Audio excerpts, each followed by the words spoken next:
Oh, that would be nice. My cousin has a fan over there. You can just take this in. This is making over here. It is. It is now.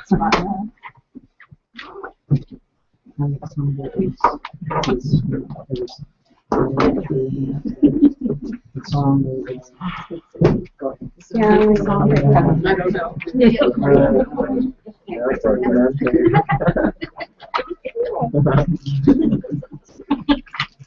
If you haven't completely reviewed your pre-course packet, which you should have gotten in the email a while ago, then you need to be doing that either now while we're doing the workshop or on the first break. And please don't anybody leave tonight without having completely reviewed that packet. Okay? If you're a participant in this workshop, that's an absolute must because there's lots of things in there that are not in any of our other workshops that need to be paid attention to. Like, for example, is everybody clear that you're going to have 2 guests each for a Sunday process? Yes. See, if I see that look like Sandra's face, that means you haven't read your packet. No, I read my packet. It says But you one. didn't see that part. I saw that part. Oh, but you don't have it yet. I got it. Gary, Okay, good. it says 1 or 2. Okay. Okay. So what I if, just want you to know if it was me, I'd probably have between 2 and 4. You know? And I'll tell you more about that later. I'm just saying my point for right now is make sure you've gone through the packet completely. Like, did you see all the stuff about the ropes course? Yes. The jacket and the chairs and the water and, you know, blankets. Because I'm not kidding. Every year I have somebody at the ropes course as a fire walk, and it gets chilly at night, and they're freezing. And their mind is on the cold, not on what they're doing with the ropes course. How are they freezing if there's fire there? Like, can I just sit next to it? No. Believe me, you'll be cold if you don't bring that stuff. Did everybody who's in the workshop get a copy of the handouts? Does everybody have a copy of the handouts? I don't. Okay. the ones that were in the email? No, that's a pre-course packet. Handouts is the stuff you're going to be using throughout the course.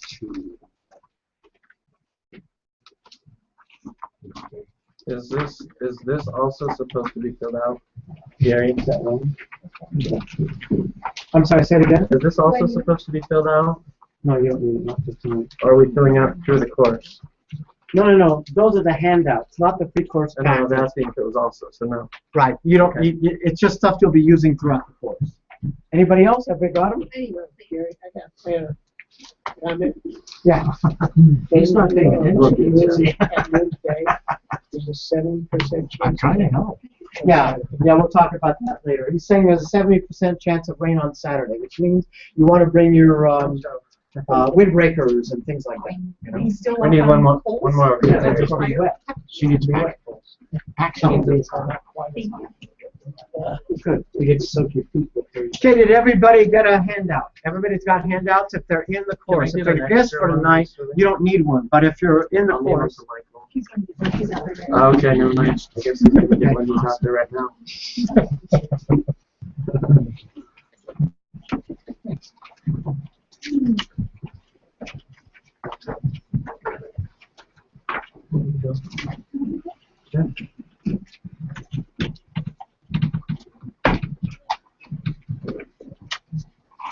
okay, we're going to start off by doing a warm-up exercise. What I'm going to have you do is if you've been through one of my other courses, especially the Awakening, then I'm going to ask you to pick somebody who has not been through the Awakening, and I want you to start by doing a soul reading on them, or a higher self reading, okay? Which means acknowledgments. You're going to pick out their greatest strengths, gifts, or talents, okay? And then if they want to, they can, but they don't have to. And by the way, I want to remind everybody who's not been through a ton of my workshops that nobody ever has to participate in my workshops. As a matter of fact, I tend to call the Shire people aside if I see them kind of pressuring themselves, and I encourage them, and I say, look, don't pressure yourself, don't participate until it's too much fun not to participate, okay? So keep that in mind, and if you're brave enough and safe enough, if you're an awakening grad, I would like you to go find somebody who hasn't been through the awakening, give them a higher self reading, and it works better if you'll do it standing up, okay? Right now? Right now. Can we have like the people who haven't raise their hand? Raise your hand if you haven't been through the awakening so they can pick you. Hey, go get them. Get them while they're hot. Get them while they're hot. Right. Okay. Sure.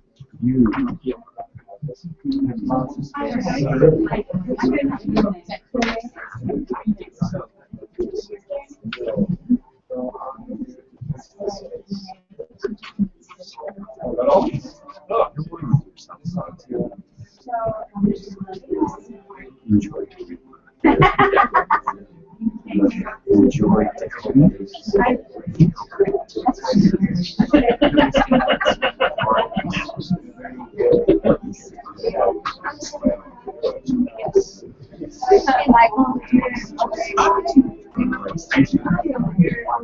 Down there.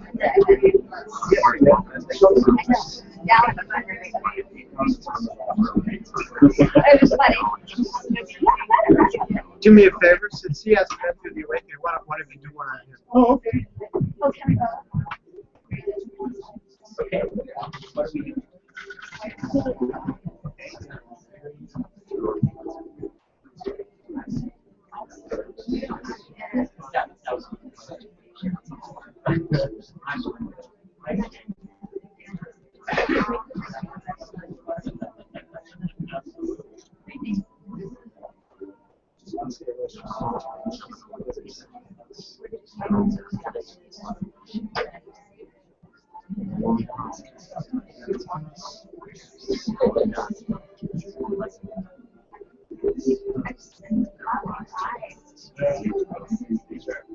You don't have to share your story.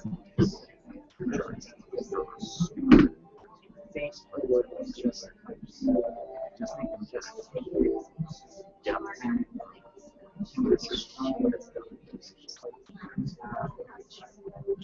You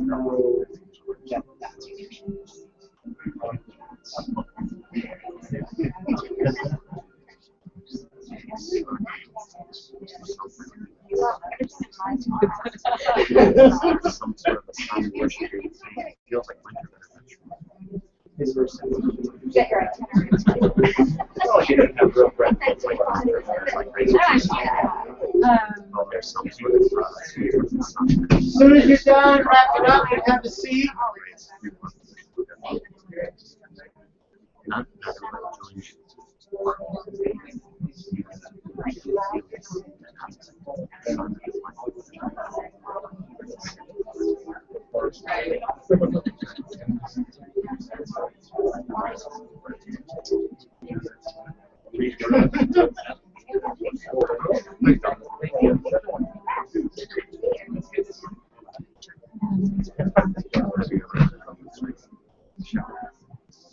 everybody joins.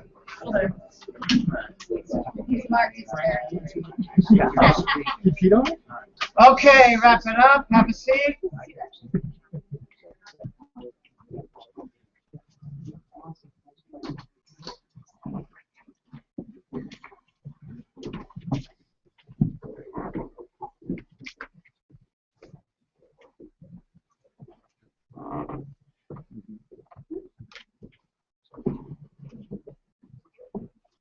Wow, the room's really lopsided. Anybody over in this corner want to come and join these guys? These two people over there? Thank you. Carlos feels a lot better now. I'll meet you halfway. Okay.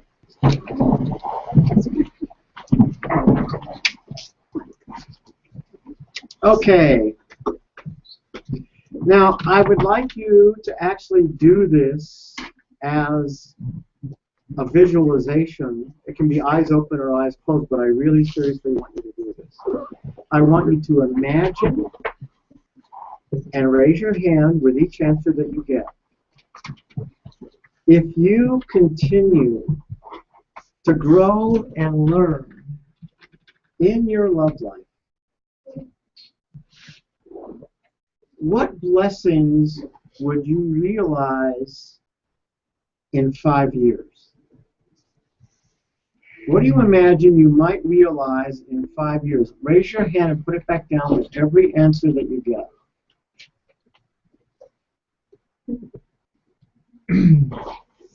If you continue to learn and grow,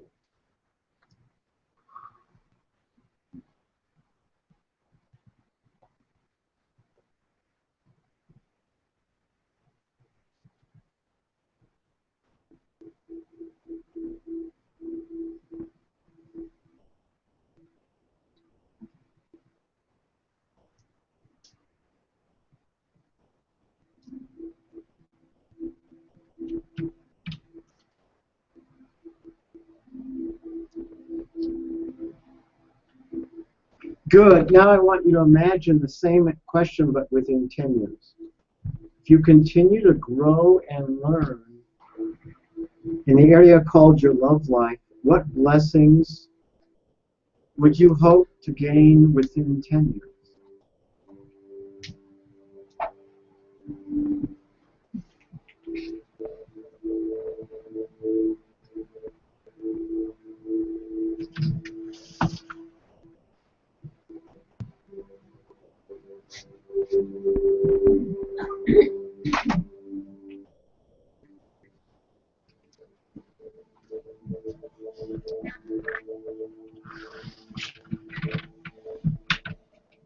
Good.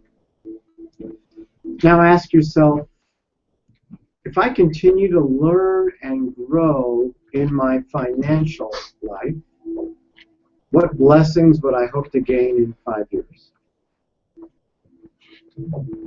As long as I continue to grow and learn, with each answer, raise your hand and put it back down again.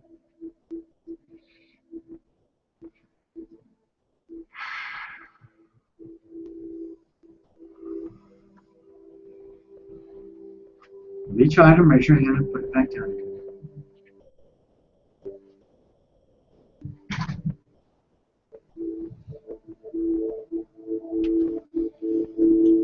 Good. Now ask the same question for 10 years from now.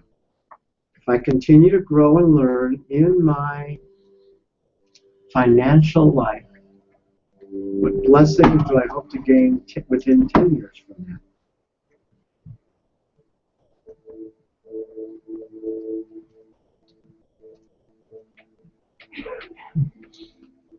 With each blessing you identify, you might want to feel it. How nice that would feel.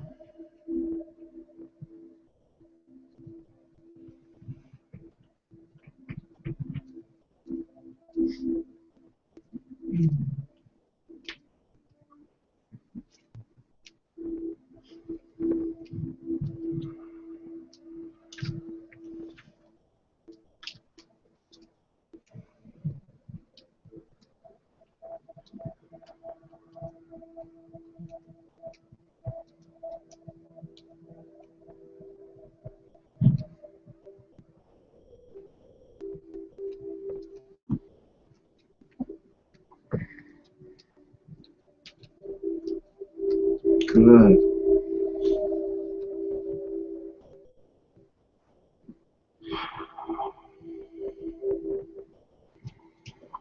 You might want to ask yourself, what if I continue to grow and learn in any other areas of my life, for example, in my self-confidence or my self-expression or my ability to be a parent? Any other areas of life that are important to you, and answer the question starting with 5 years, and then also do 10 years.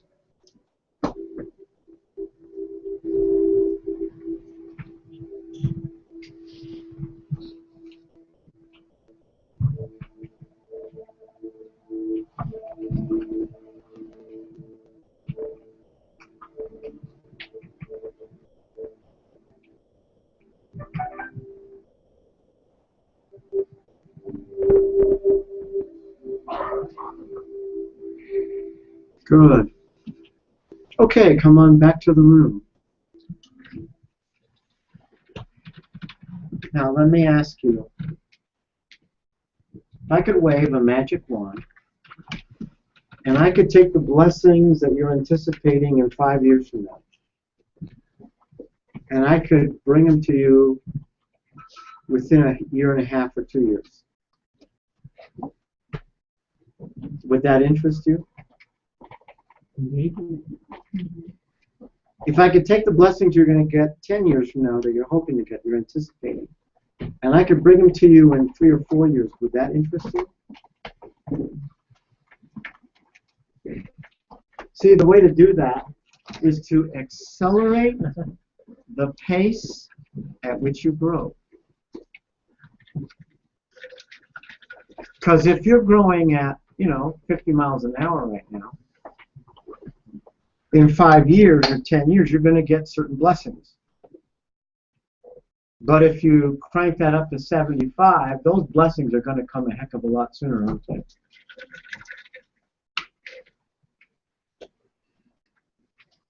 Why does one person grow faster and one person grow slower?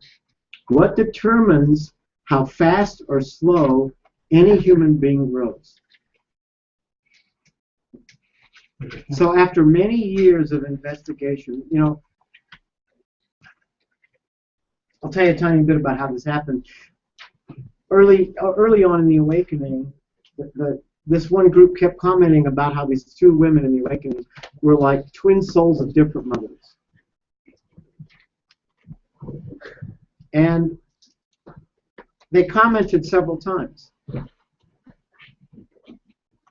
And so after the awakening, I noticed that the one woman was growing like everybody does after the awakening, but the other woman was growing like a bat out of Hades. It was like, it was noticeably different. And that got me thinking, like, they had the same kind of family background, same order of the number of kids, everything was the same, so why did one grow so much faster, right? Well, it took me about 8 years of investigating because I realized that if anybody could solve that puzzle, that would be major. I got it. You could accelerate the pace at which people grow. So I did a lot of research. And I found out that the single greatest key is the level of defensiveness.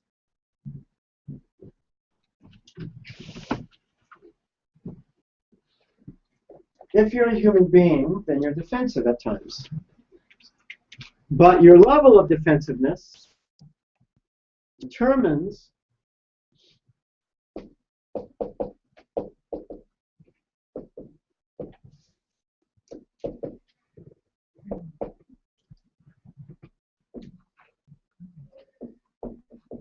your self-criticism and self-invalidation. So if you've got a lot of either of those, it's your level of defensiveness. And you understand that your self-concept determines everything in your life. Determines your love life, your money, everything. How you talk to yourself determines everything in your life, all good things and bad things. Even on my staff, I remember when we had some people join my staff who were not through this work. They hadn't been through this workshop. And me and Dixie and Lori would be in the staff meetings. And it was so obvious that when anybody talked to myself or Lori or Dixie or the people who'd been through this workshop, we were so much less defensive. And the people who had not been through this workshop were so defensive, as normal people are.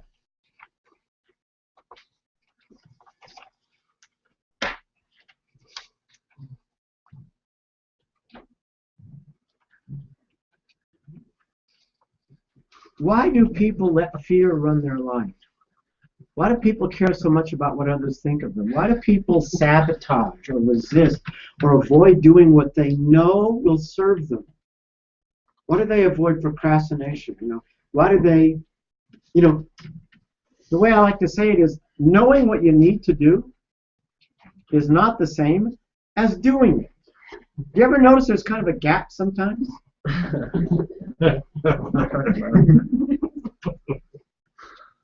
So why are people so clever at getting in their own way? That's really mostly the worst you can say about most people, is that they're just really smart about getting in their own way. So let me demonstrate how to grow slow and fast, okay? Here's how the normal folk grow, okay? They take a step toward the dream, and then another step toward the dream, and then they screw up. They mess up. They make a mistake. They get egg on their face. They fail. They blow it. And so they get off track, and they spend time beating themselves up. Beating themselves up. Beating themselves up. And sometimes, maybe years later, they consider getting back in the game and go for the dream again. And then they take a step or two, and they mess up again. And they beat themselves up, and they beat themselves up, and they beat themselves up. That's normal.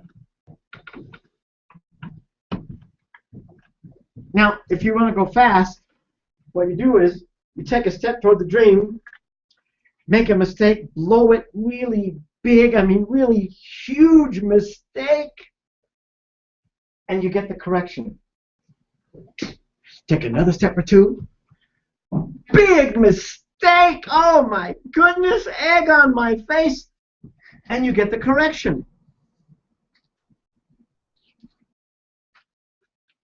That's how you grow really fast.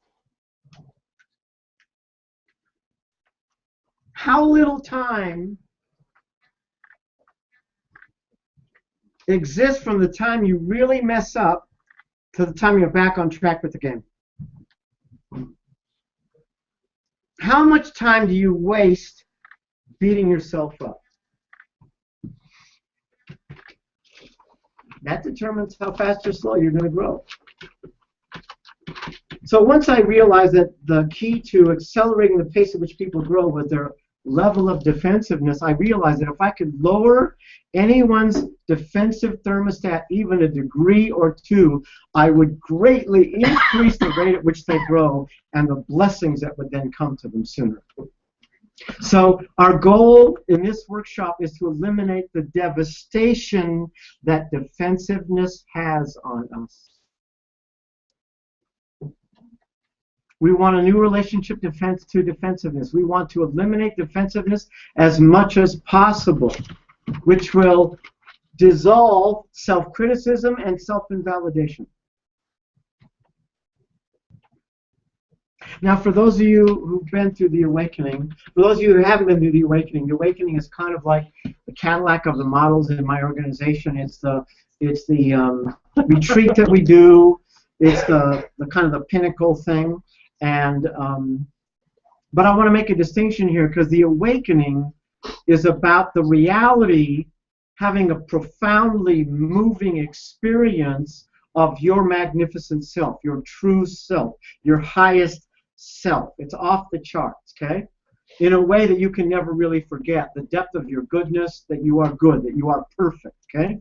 Now, by contrast, this workshop is not about that. It's not about what you're like when you're good. It's not what it's like when you're at your best, when you're successful. This workshop is about what it's like when you fail, when you make mistakes, when you screw up, when life seems to kick you in the teeth. Now, why is it about that? Because success is not a function of how you respond when things go well. Success is a function of how you respond to failure.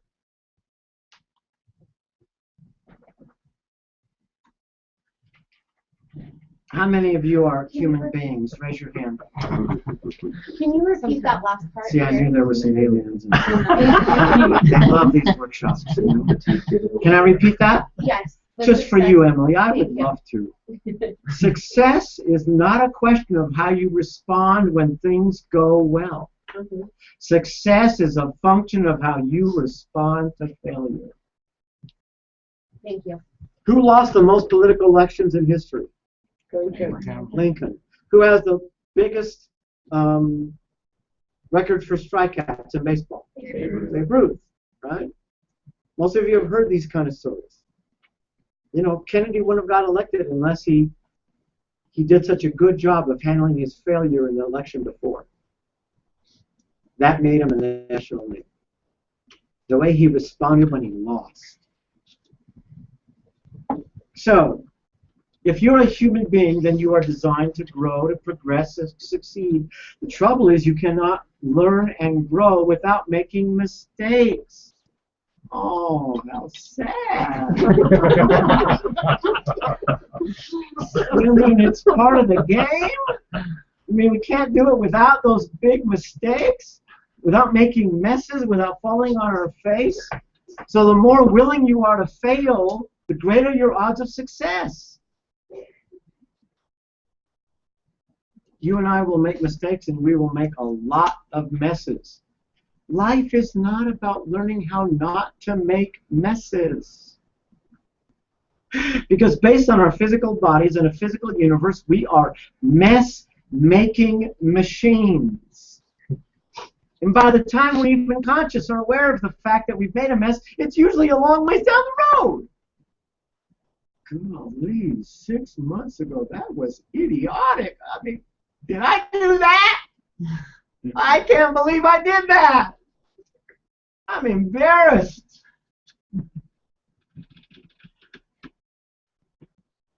What if all of life's suffering and tragedies were God's greatest gifts to help you progress?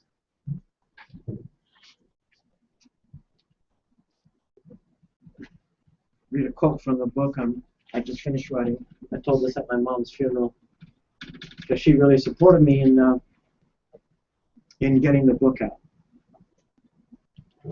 Pain is God's gift to support us in choosing to be true to self. Now, those of you who've been through my other workshops, you remember the chart with the dream and the path and the pain and all that. So you understand that pain is God's gift to support us in choosing to be true to ourselves. To honor our truth, to be authentic, to stay on the path with our dream, and to know joy and peace and fulfillment. And that is God's will. Pain is God's gift to support us in choosing God's will. I think that's God calling. Sorry. It was God. He's got some pain in store. That's a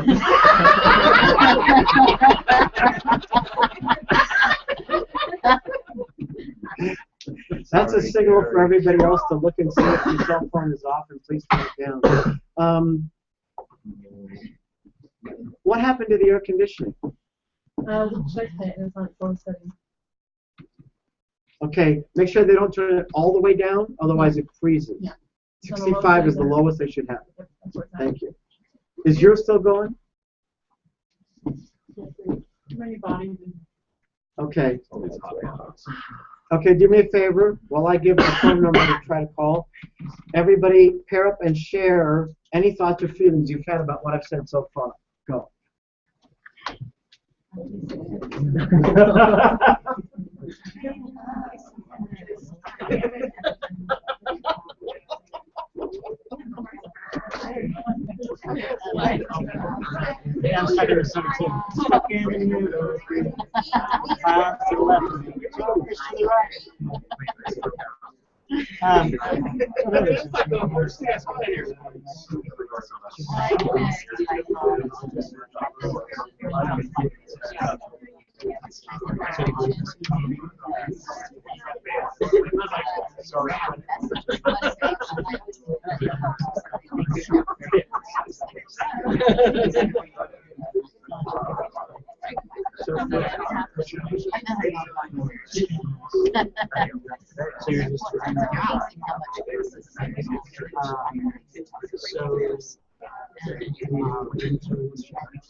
So you're just so let's say I filled that out.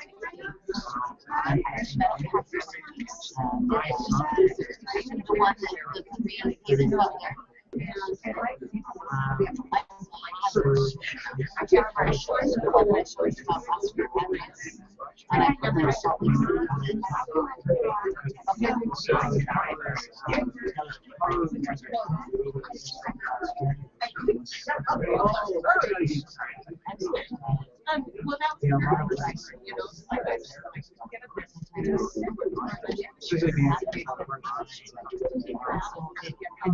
I mean, like when it said, wet data, that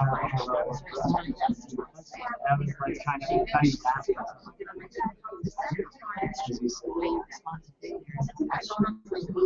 Which is totally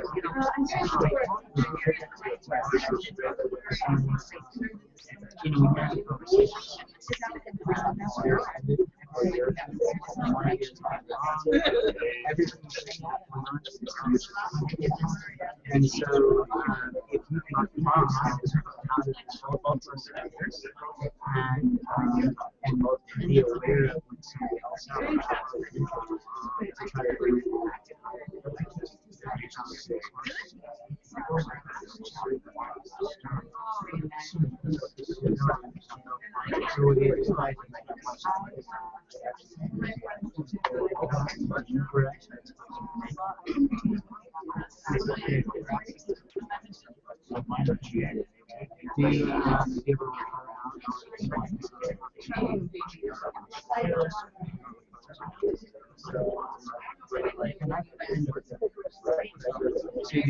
Okay, wrap it up.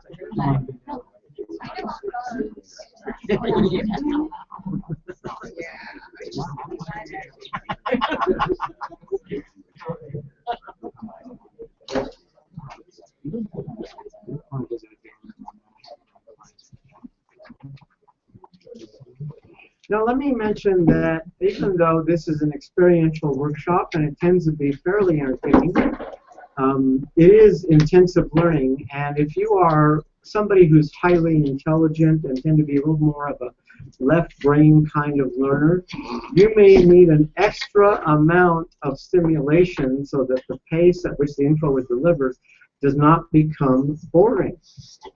Okay? So, if that's you, you find yourself feeling a little bit bored, here is an assignment to keep you stimulated. As you take notes, divide your paper in two. Take notes on the left side. On the right side, write down examples of how you are either applying that principle, and especially where you are not yet applying the principle, and you still need to get better at applying that particular principle. Okay? That should keep your left brain busy.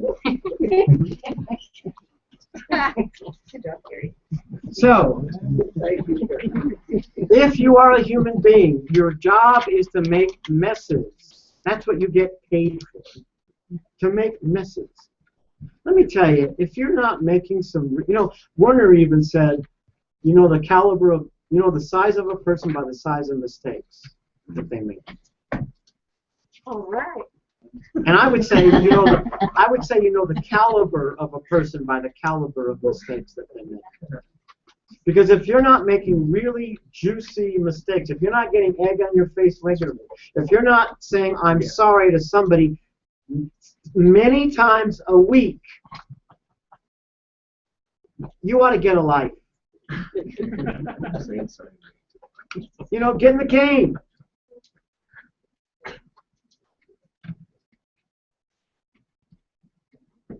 If your best friend came to you and said, I really screwed up last night,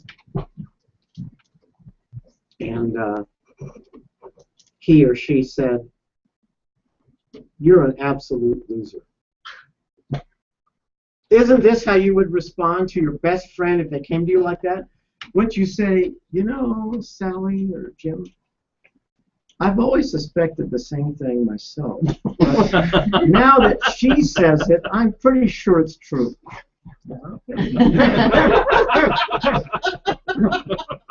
Isn't that how you would deal with your best friend? No, of course not. You would never think of responding like that to your best friend. Guess who you do respond like that to? You! With friends like you, who needs enemies?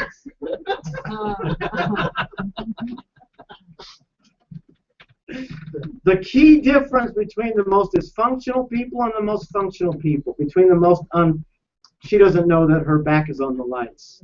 You got to move your chair up a little bit. Kevin? Would you mind delineating between a functional mistake and a non-functional mistake if you see a difference between the two? Yeah. There's always a huge difference. A functional mistake is any mistake that comes from love and the intent is forward movement. A dysfunctional mistake always comes from fear and is usually not about moving forward but finding a way to put my head in the sand and escape and avoid. So what's a good example of that? I have a friend who's incredibly intelligent, capable, successful, but it's interesting when I talk to them, I see all kinds of examples of how they, like for example, they love to get stuff out, but they don't like to put it away. So their house is like filled, overflowing with stuff everywhere, right?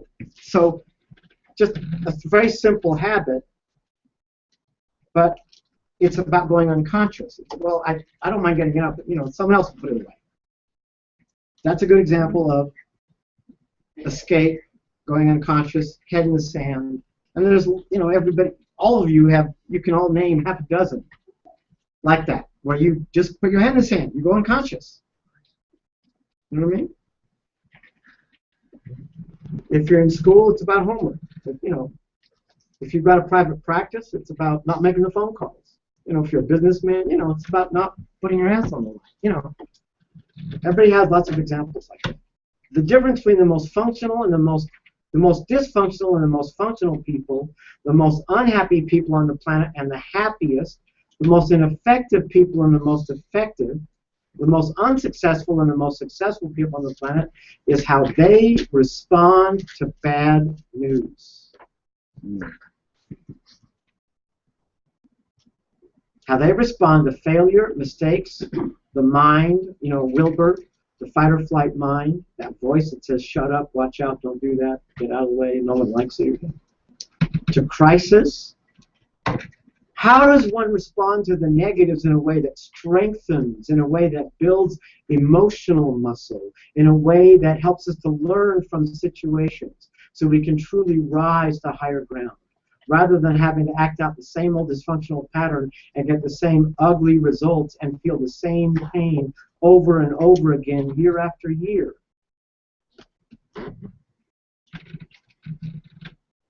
Occasionally, once in a while, don't you get a little tired? Like, tired to the bone? Tired of feeling the same pains and the same lack of results? I'll draw you a little chart. This came out of a book, I think it was called The 1 Minute Millionaire. And I thought it was brilliant. I love it.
So basically, there's two directions: going up, which is learning, and going down, which is blame.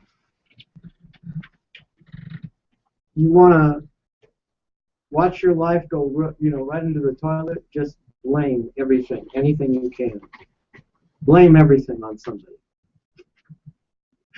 If you want to rise, you just own it.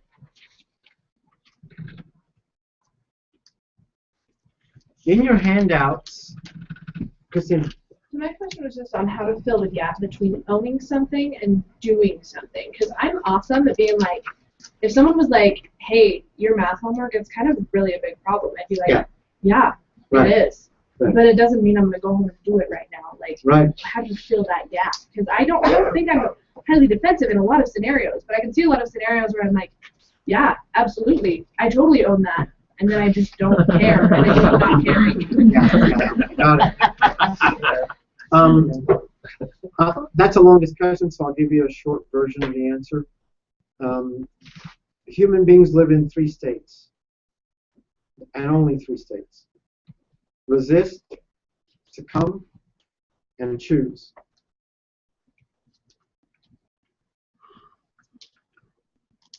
Carlos, where are you? Right there. Don't let me forget to talk to you about getting our whiteboard back, because I could use it right now. I don't have it. I got your email too. Thank you. So there are 3 states: resist, succumb, choose.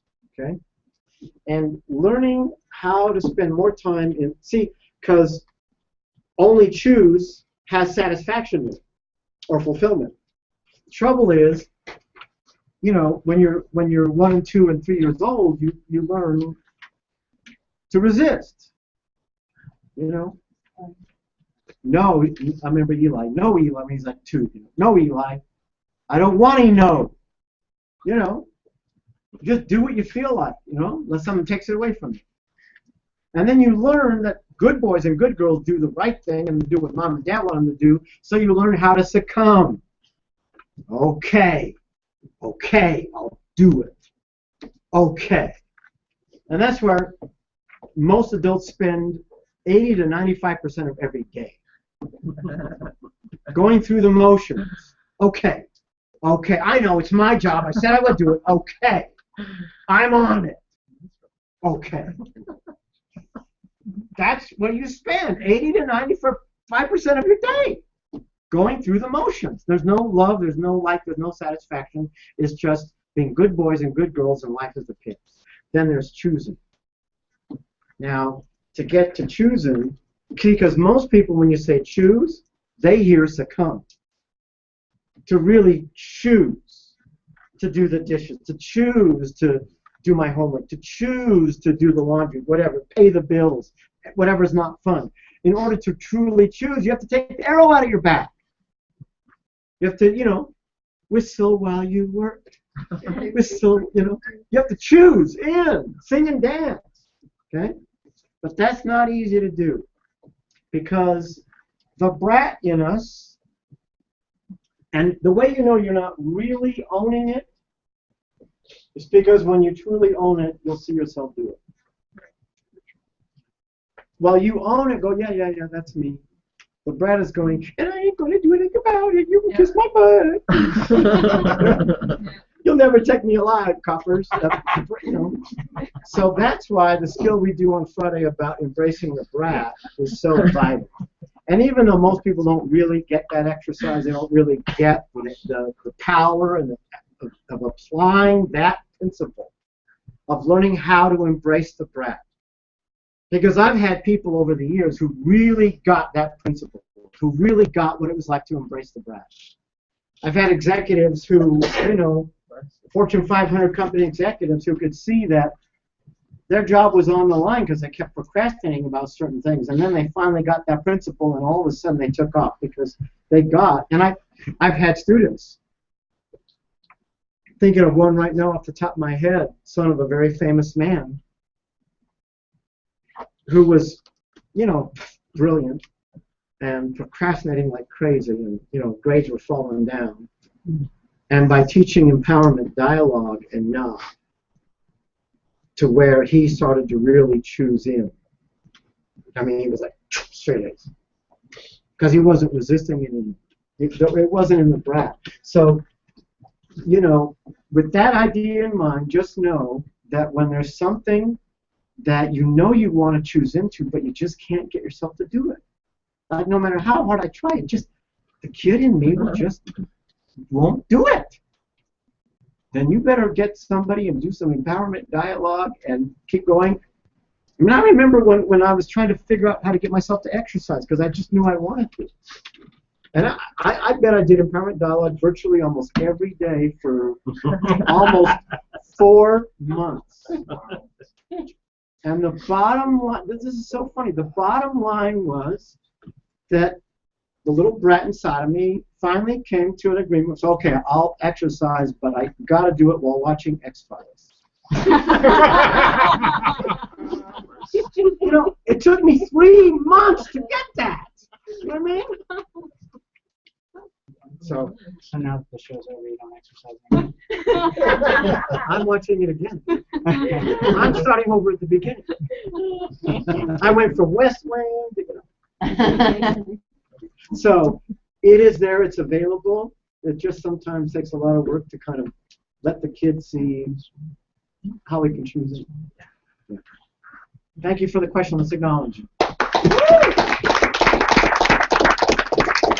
In your handout, it says, what page? What page? Yeah, let me see. Let me see if I can. It says ownership. Oh, it's the first one, first page. Daily visualization to source my pure intent. I want you to know that when Archangel Michael gave me the sword and I went through my 4 years of hell, I came up with this visualization for myself because this visualization basically saved my life. By doing this visualization every day, not only got me through an incredibly hellish time, but it helped me to basically change my life. And the thing I want to show you is what's in the box, ownership. Okay? Own what doesn't work in any given situation. Look at the situation you want to be different and own up without self-judgment. Don't beat yourself up. Blame, shame, fault, and guilt are unnecessary evaluations and inhibit any real ownership. Gently and compassionately discover where you could be creating the situation. Dig deeper. Look further. Own everything you can. Own it all. Where am I speaking or acting from that elicited this result? Admit everything. Confess everything and own it. Don't be afraid to say, boy, did I blow it or what? I am a mess-making machine. This cannot be overemphasized. This is the key. You want something different? Own it. You want something different? Own it. Now own what does work. Acknowledge where you bravely did what worked.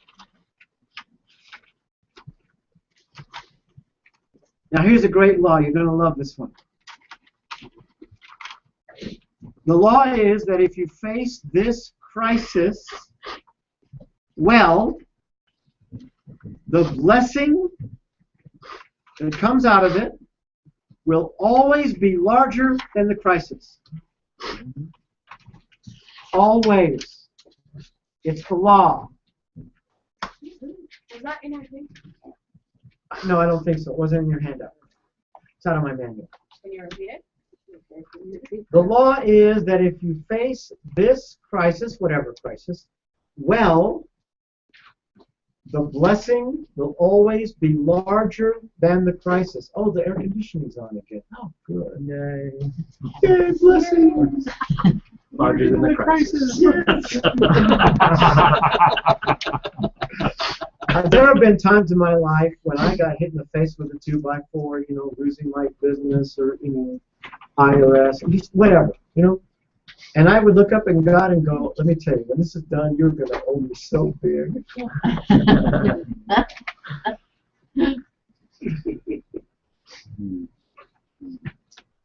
As you get more enlightened and empowered, you eventually get to where you know absolutely in your heart of hearts that no matter what the crisis is, you will beat it, you will overcome it, and you don't have any doubt.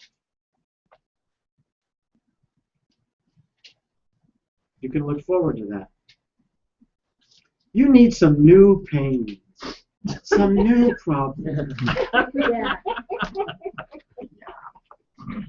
Okay, now how many of you would love to hear how to maintain your insanity?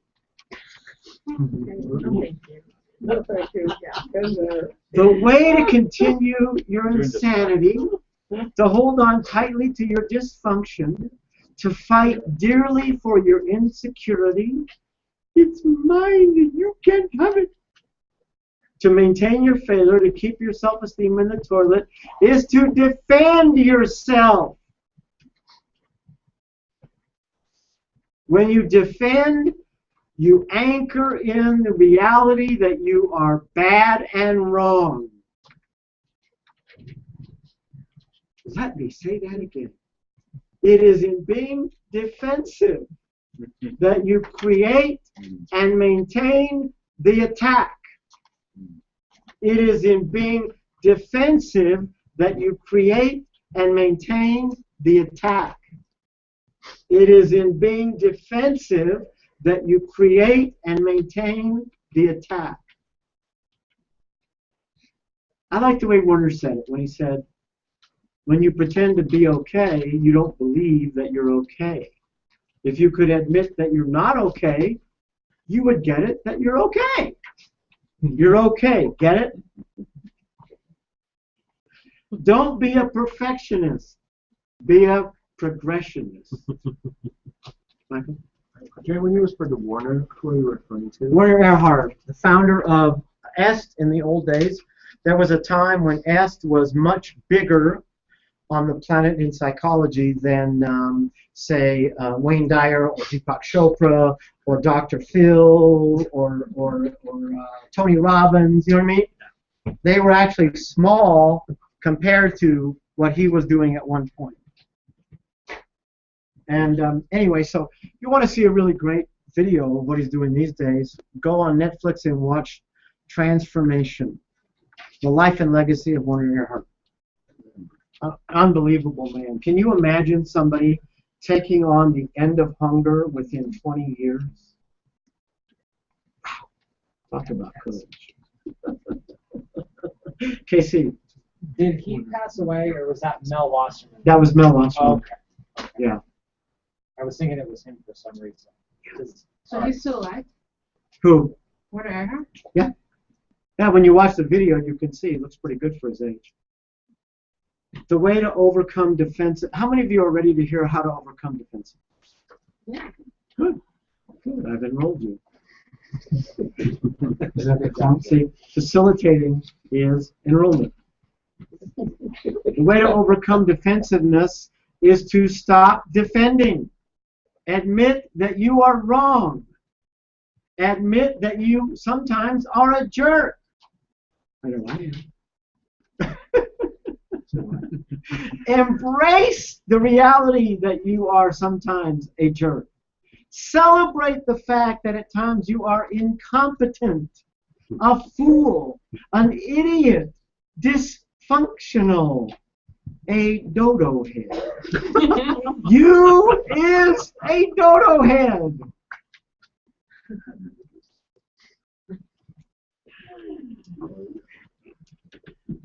Big sigh of relief. I've always suspected that. And now the theory says it.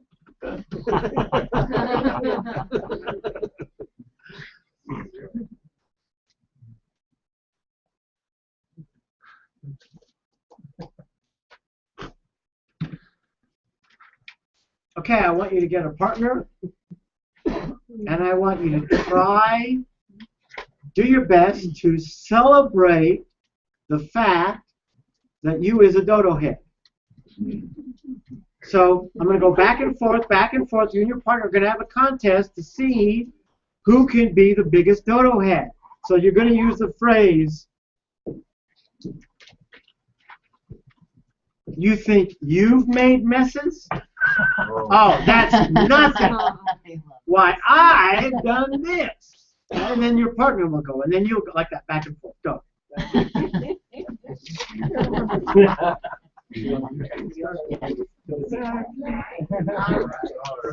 You think you make it? Let me tell you.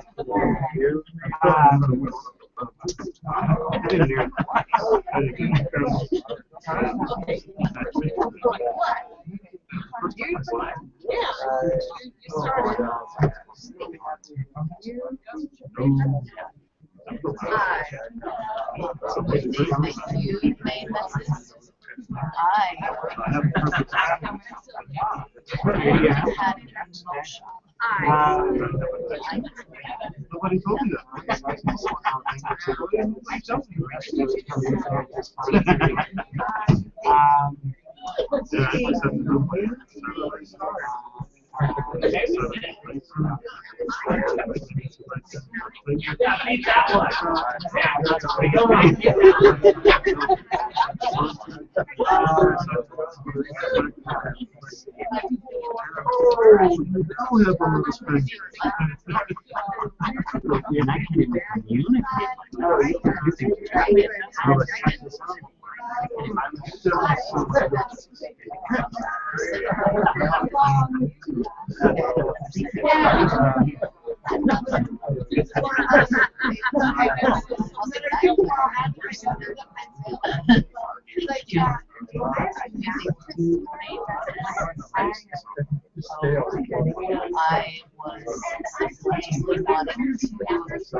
And I can't even communicate. I was up like 40 and I still see it.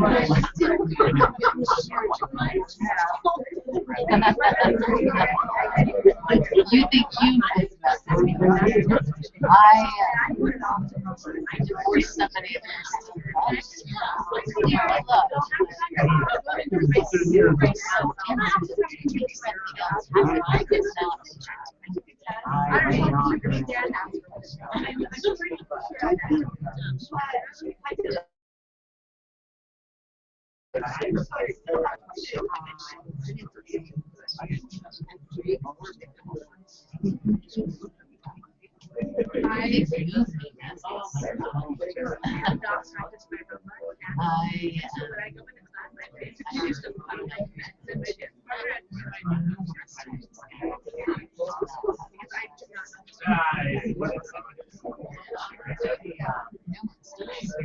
and I go out and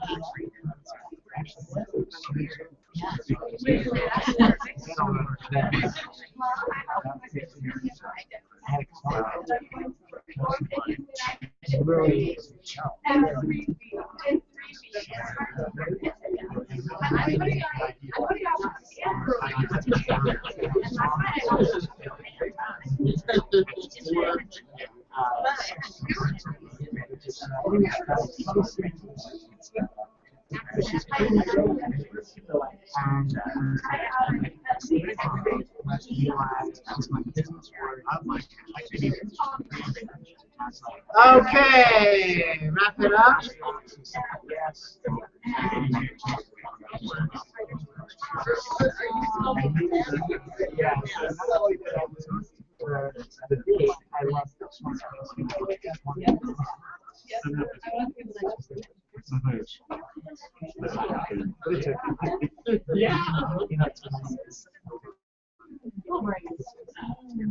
Marie, let's have somebody on the line so we do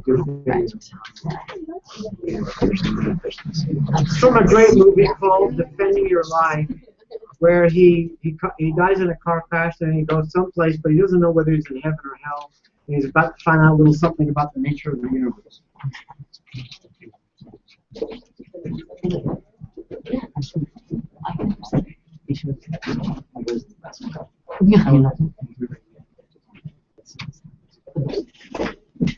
are you looking at? What's wrong? You look good as that tuba. Some people don't, but you do. It's flattering to you. Thanks. So, is this what you thought it would be? Thought what would be? Where am I? Is this heaven? No, it isn't heaven.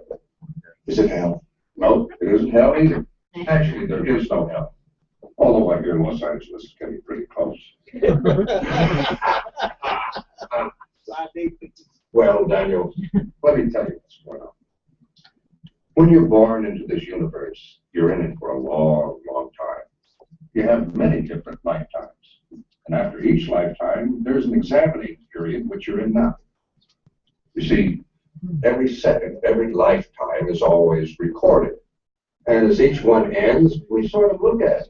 Look at a few of the days, examine it. And then if everybody agrees, you move forward.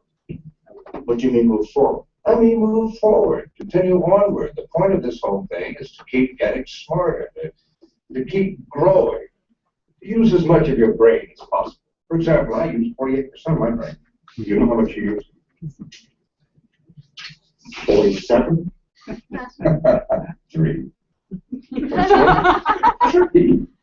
And use 3% of my brain? Yes, don't worry about it. Everybody on Earth uses 3% of their brain. 3 to 5%. That's why they're there. 3%? 3%? You mean nobody on Earth uses more than that? When you use more than 5% of your brain, you don't want to be on Earth, believe me. Things are lovely, but there's many more exciting destinations for smarter people. Now, being from Earth as you are and using as little of your brain as you do, your life has pretty much been devoted to dealing with fear. It has? Well, everybody on Earth deals with fear. That's what little brains do. What are little brains? That's what we call you folks behind your back.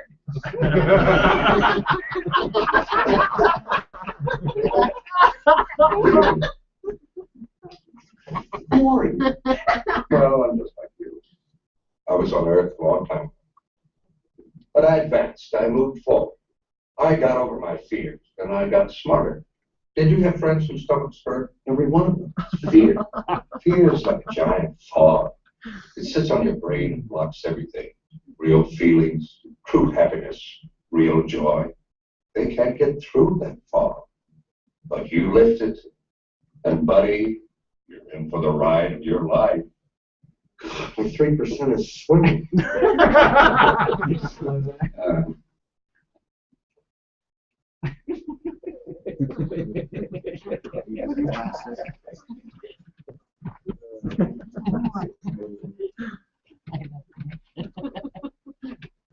What's that from? It's a movie called Defending Your Life. The guy who was the star wrote it and directed. He's made several movies. Rip Torn did? Huh? Rip Torn? No, the other guy.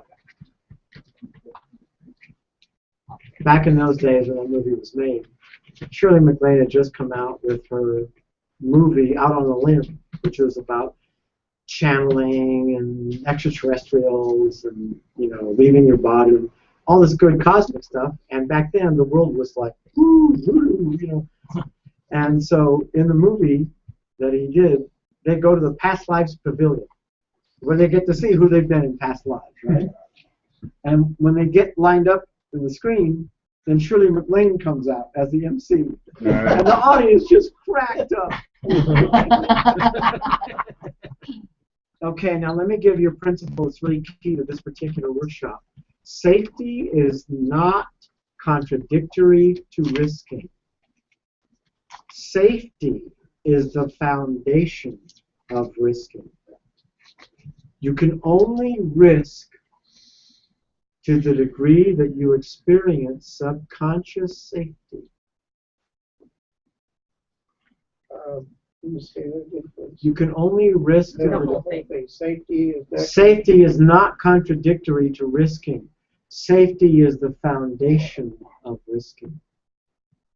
Which is why when I train breakthrough leaders or facilitators, I show them that or anybody who's designing a workshop, that they have to establish the best amount of subconscious safety, because you can't take your client beyond that, or it will backfire.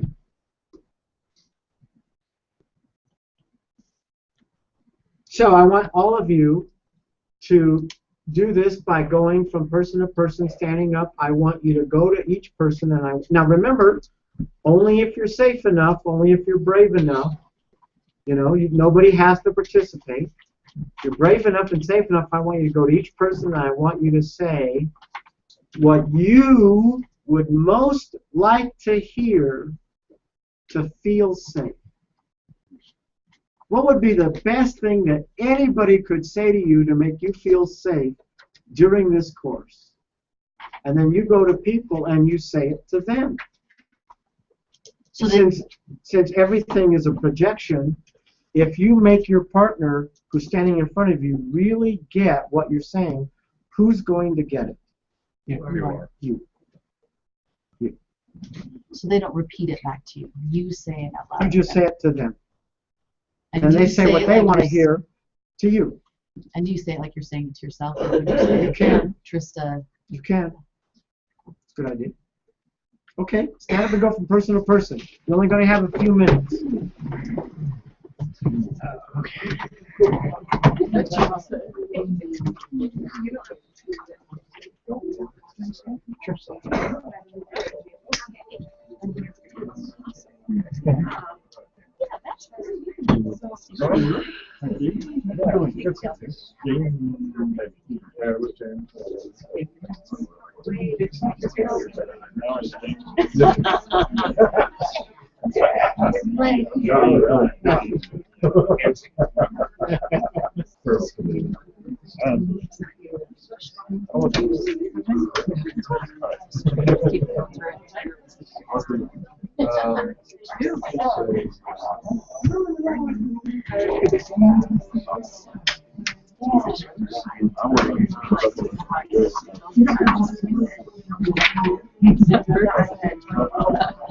Biggest mistakes possible.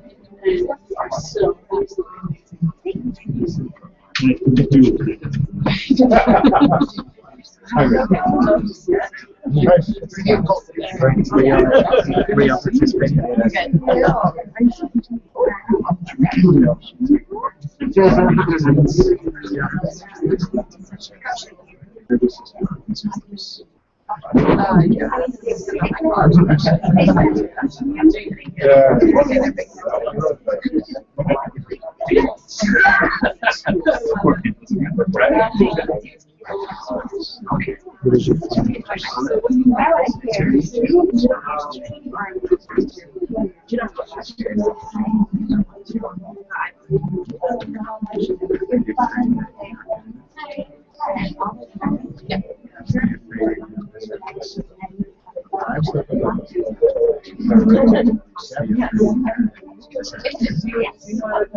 Love your stuff.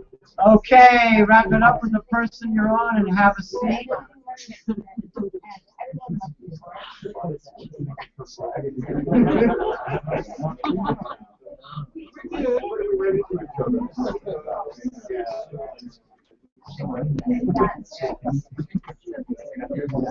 Well, it's just funny.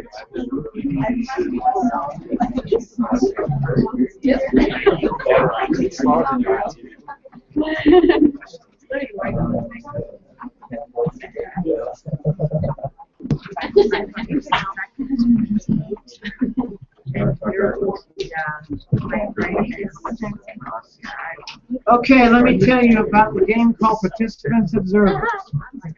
Now, you're going to put yourself in one of two categories, participant or observer. If you're an observer, you have a completely safe space.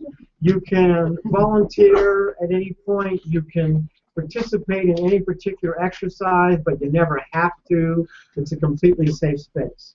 Then there's the participants, who will have a red dot on their name tag, not on the cover, on the paper part. And if you've got a red dot on, that means that you can count on yourself and we can count on you to participate in every exercise at 100%. Okay? And if I ever work with somebody in front of the room, you can bet I'm going to be calling on somebody with a red dot on. It also means that if you don't have a red dot on, I'm going to ask you at times if I can coach you because I see something that might be valuable for you. But if you have a red dot on, you're basically saying, Gary, anytime you get the opportunity, if you see something, please don't even ask, just give me the coaching. Okay? Good. So I'll pass these around. If you don't have a red dot on and you want one, just go ahead and put it on. Okay? We might want to locate some more red dots in case we run out. Gary, Yeah? can I return the one I have? It's up to you. I'm going to put 2 red dots. I'm going to do 200%. Now I'm going to do a quick review of the power of creation. Nothing is more powerful to make you happy or successful than managing your consciousness, than managing your own thoughts and feelings. Your thoughts determine your feelings, which drive your behavior, which determine your results. If you know anything about the law of attraction or The Secret or Your Wish Is Your Command by Kevin Trudeau, and how the brain works, and the fact that every billionaire on the planet has been through a secret society. And in all the secret societies, what they teach is the law of attraction. They have very specific learnings that they go through in order to manage their consciousness to attract the blessings that we all deserve. And for most of life, kings and queens were given this information, but the common people were considered fodder. So it was, you know, hidden from the common folk. Even when Andrew Carnegie hired the guy who wrote, what was his name, Think and Grow Rich? Napoleon Hill. He hired him for 20 years and said, I'm gonna introduce you to the richest people on the planet, and I'm gonna let you watch them and study them. And so he wrote Think and Grow Rich, but Henry Ford, who was also in the secret societies, got upset, took the book off used his power to take the book off the shelves, watered it down, took out the word vibration like over 200 times. So what everybody loves in a book called Think and Grow Rich is not the book. It's a much watered down version of the original book. So nothing is more powerful to make you happy or successful than learning how to manage your consciousness. When people have any upset, any problem, any effort, struggle, burden, they are doing one thing. They are waiting. They're watching the negative theater, the fight or flight mind, watching a movie called The Worst Thing That Could Be Happening Right Now Is Happening Right Now. And they are waiting for that movie to do something. They don't like it. Whenever people are effortless in play, the dream, sacred self, they're doing one thing. Whenever they're satisfied or fulfilled, they're doing one thing. They are creating. They aren't listening to the fight or flight mind say all this negative, self-validating, self-critical stuff. You're a loser, and I don't know if you've got what it takes. You're probably not going to make it. People don't really like you. They don't. Thank you for sharing, Wilbur. Thank you for trying to protect me. They hang up the phone, and then they do what they want to do. They do what's true. They honor their truth. They move forward. They do the thing. They take the risk. Emily. I feel like in my day-to-day, I don't really beat myself up, but I also don't get a whole lot done. Like, what is that? Like, I'm not beating myself up. Not consciously. So I'm just clicking out? Subconsciously, you might be. One thing we know, if you're not doing what you want to see yourself be doing, then you're in resistance or succumb. To something. Yeah. There's Okay. some negative association that's running the show. Okay. So I just do an empowerment dialogue. Or an awakening style breakthrough and find out what's the negative association. To doing it. Okay. Oh, let's acknowledge. This star didn't get red dots. Are there any still floating around? Oh, Are yeah, there red dots? Well, Emily's hogging the red Right. dots. I'm an overachiever, I'm sorry. Why you only have one? That's what I'm going to do an exercise of creating to remind you. So, everybody take everything off your laps. This is an experience.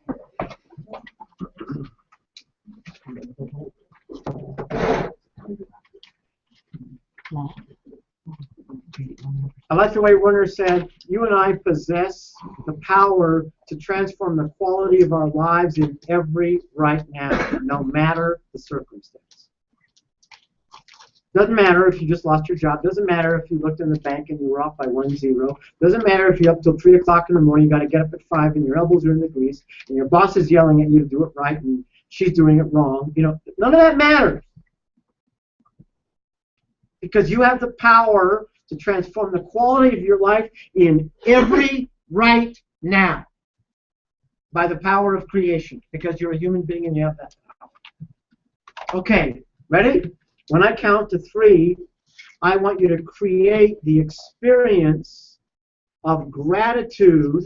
I want you to call it out, and if you choose to, you can even call it out loud to your spiritual source. Nobody has to, but you're welcome to if you want to. Okay, ready? 1, 2, 3, go. Create the experience of gratitude. Go. Oh, thank you for everything's beautiful. So much.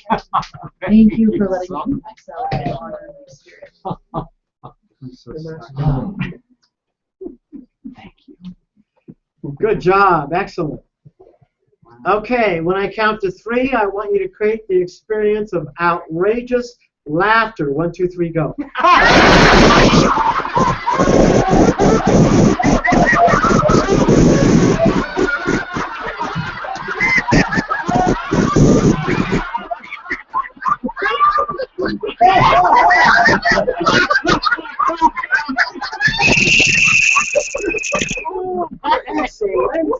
Excellent.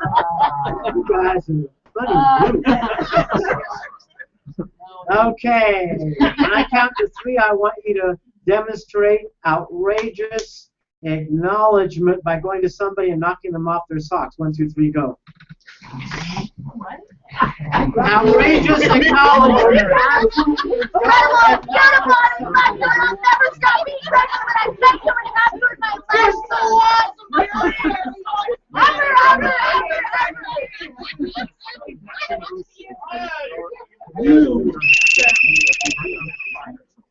Okay.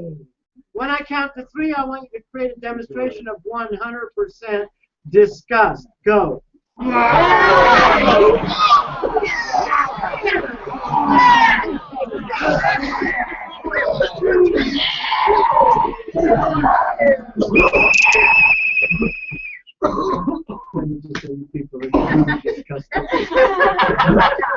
Okay, when I count to 3, I want you to create the experience of being a complete brat. 1, 2, 3, go.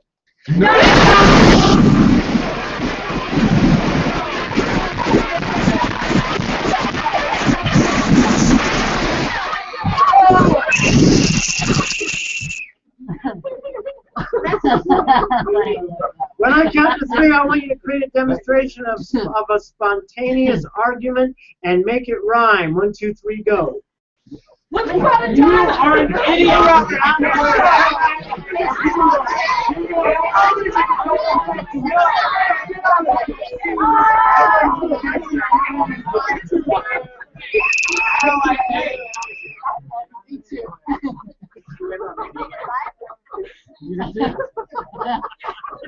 You know, my son, my 25-year-old son, he's a hip-hop artist, right? He won the Academy Award in Utah. Well, I can't remember the award, but it's like the Academy Award for hip-hop artists, right? He won the Rookie of the Year, you know?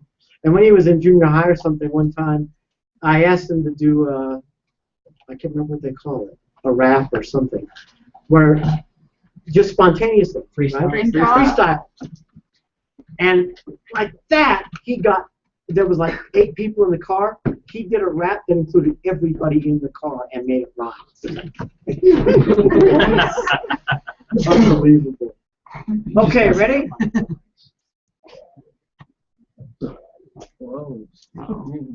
When I count to 3, I want you to do a sincere demonstration of cleaning up a mess. You can do it as a role play if there's nobody in the room that you made a mess with. 1, 2, 3, go. Rodney? I'm so sorry. I'm sorry.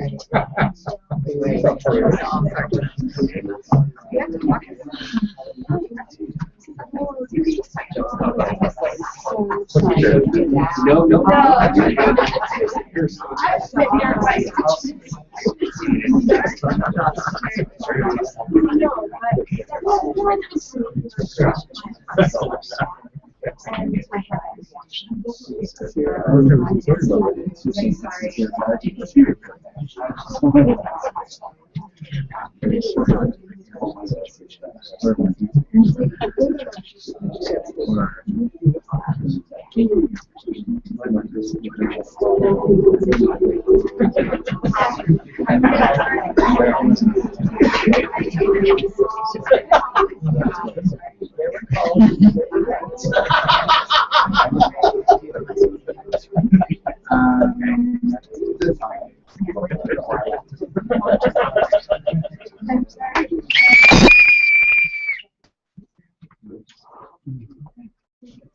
Good job, excellent. Gary, if you need more time, he didn't confess yet. In a moment, we'll take a 15-minute break. That should do it. Okay. Now I want you to create a demonstration of unbounded, unconditional love. 1, 2, 3, go.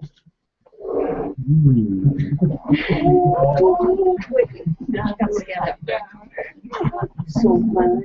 Are you on now?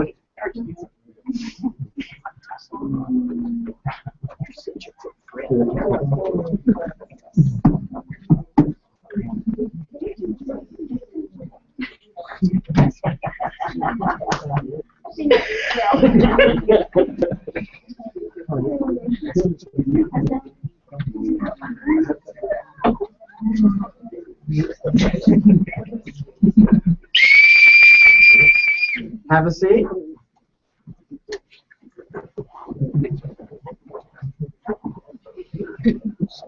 Enough of this touchy-feely crap. So, who created that? You're the facilitator. And it doesn't matter whether you have a flat tire or life kicks you in the face with a 2x4. You know, you have the power to create your consciousness. As a matter of fact, when somebody dies, when real crisis hits, you need satisfaction and fulfillment more than ever. That's when you need to do something that makes you proud. To recontextualize the grief that you're going through. Say it again. When someone dies or you have a very huge loss, you need to do things like exercise, like gardening, like service, serving somebody, more than ever, because that puts a new context around your grief. Without that, you're just in grief. You know, first time I worked with people who lost a child, I was scared to death as a young therapist. Like, what am I going to do for these people? And I learned that by just simply taking them through the process of the grief, that they had a really huge spiritual kind of experience that put it in perspective. And after the third or fourth time I worked with somebody like that who lost a child, and they all had the same spiritual experience at the end of the process. But most people don't go through the grief. They're stuck with it 20 years later because they never went through it. See what I'm saying? Most people think if my dad or sister or son or somebody died, that's it. I can't say all the things I want to say. They don't know you can just pull out a chair, put it in front of you, and say everything that you want to say, and then switch chairs and play them. And within, 30 minutes to an hour, you're absolutely complete with that person. I wish the world knew that. Because they don't. They really think when it's over, it's over. They don't get it. Okay, I can't do a show right now. Okay, I'm going to give you a 15-minute break, and before I do, I want to check with you. Is there anybody in the room who's not yet signed up in this workshop, but is open or considering it? Just checking, because if there's anybody in the room like that, I'd like you to come and talk to me during the break so I can make you a special offer. Okay? Great, take a 15-minute break. I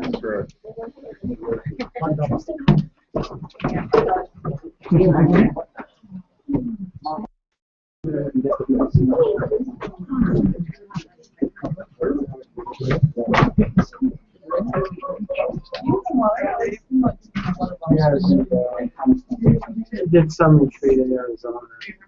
So intense. I can't take another retreat. Which ultimately she was just nervous. Hey, Kira. You decided since it wasn't I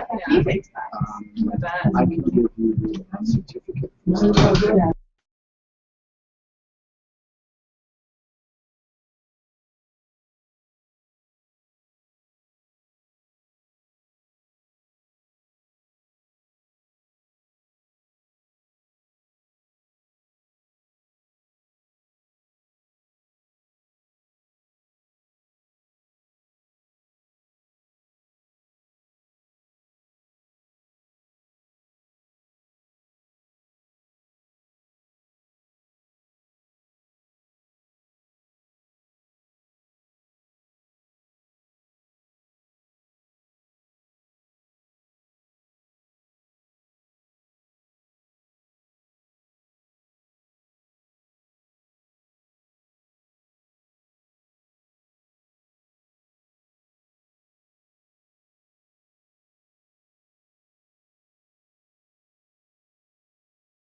1 minute.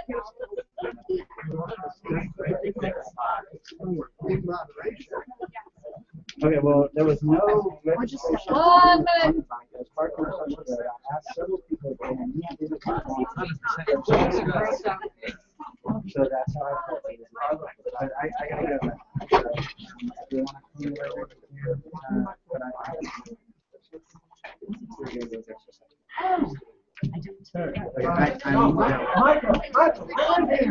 Hey, so close. Uh-oh. It's not super noticeable. I didn't hear what you said. I'm just kind of I'll be. I thought about that before. Okay, I gotta go. I'll call you. I don't know if I have to check my schedule. Just want to remind everybody that you don't want to have any drinks in the room that can stain the floor, because you don't want to spend a lot of money on the carpet.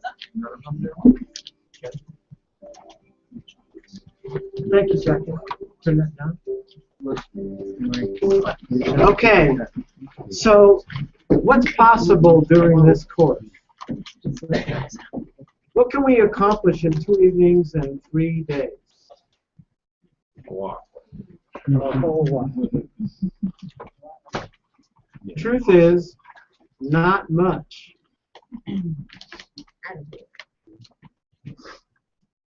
We can get high. Every workshop we do. This is a group of mostly awakening grads. All I got to do is light a match in space. We're not beginners. Let's not fool ourselves the way beginners do when they take the awakening as an example. You know, paid a lot of money. I'm doing a retreat. I'm going to get cured. Right? I'm going to get fixed. This is the magic pill, isn't it? What can we accomplish in 2 evenings and 3 days? Not much. I'm not kidding. What can we do that really makes a difference? Not much. What's the most we can hope for in a few days? Maybe we can accomplish something. Maybe for 2 evenings and 3 days, time could be precious. We could experience living not like we ordinarily do in daily life, but precious. We could choose the heights of possibility. For 2 evenings and 3 days, we could choose to see the treasures of spirit, to be a witness to that which is always available but rarely seen in daily life. We could choose to feel treasures of spirit that are always available but rarely felt in daily life. We could choose to live for 2 evenings and 3 days in some ways that could actually make a difference, and not as long as the high lasts, but makes a difference in our lives, in our results for the rest of our life. This workshop has one goal: to give you a new response to the negatives, to teach you how to embrace the negatives. Why? Because until you embrace the negative, you live with it. Until you embrace the negative, you live with it. So we're going to use 3 strategies to do this.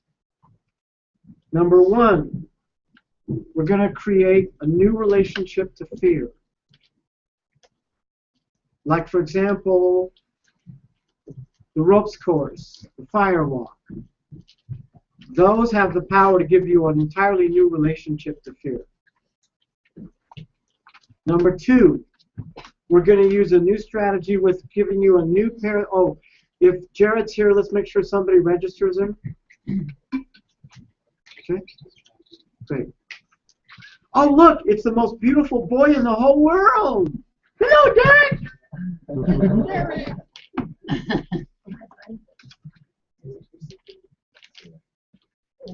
The second strategy is to create a new paradigm with regards to pain, fear, and negatives, to show you a larger perspective, a bigger picture.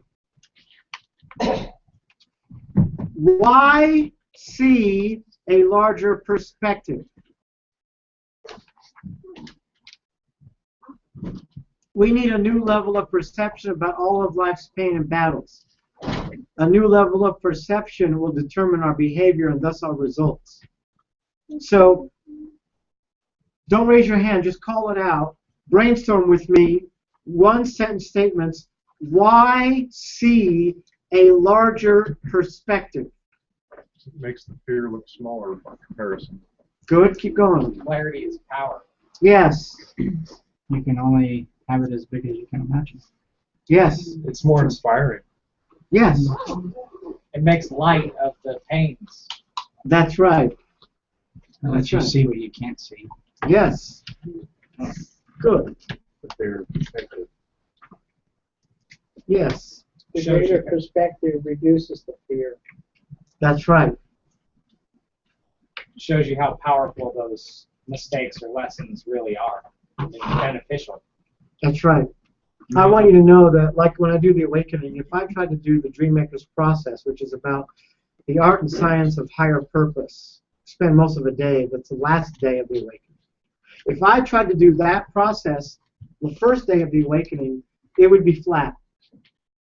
But after the breakthrough, and after the parents process, and after connected breath, and after, you know, all of that forgiveness, you know, after all that, and you know, everybody's like high as a kite, then if I do the Dreammaker's process, it has its rightful power.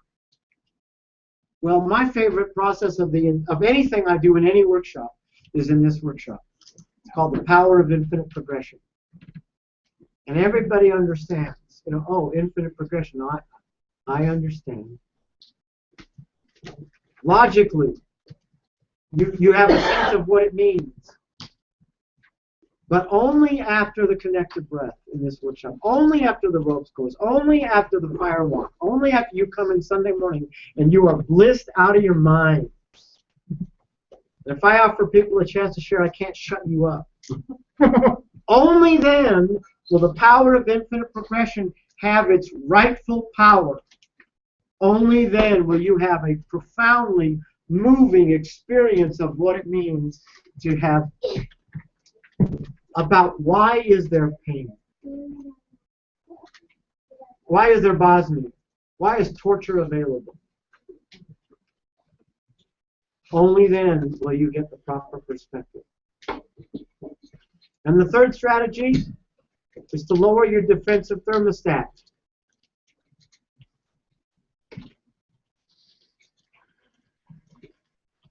And for those of you who are a little more advanced and can kind of hear this, I want you to know we highly recommend some one-on-one work the week following this workshop. So if you know how to do empowerment dialogue or awakening style breakthroughs, I would probably schedule it soon for the week after this workshop. Okay.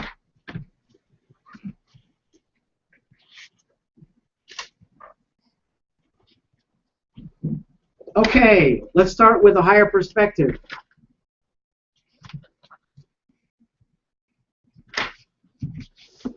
Okay, let's say that this board is the evolution of consciousness, and this is basically how every arena evolves. So if you go back to the beginning, when human beings were Neanderthals and whatever, right? You see that progression goes like this.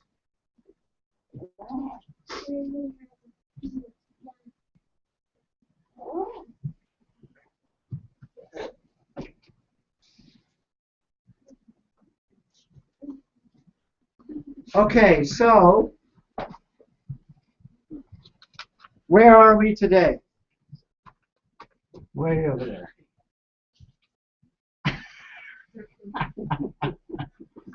Somebody who's serious. Like maybe. Where are we today? Maybe Progression 6 inches is on the really line slow. right there. Consciousness. Start the curve. Where is humankind? Yeah, start with that. Hey, I'm sorry, but you gotta go that way, because I'm teaching. That's there. Beginning of the curve. Well, we don't know. So, Mead, you would say we're here? A little higher. A little higher. That? Okay, somebody else? Well, Okay, see? About the same distance, but the other way. Yeah, that's what I think. Yeah. Okay. Somebody else? Thank Matt. Sandra? If we're only using 3% of our brain, and we still have this much more to go, maybe even lower on the curve.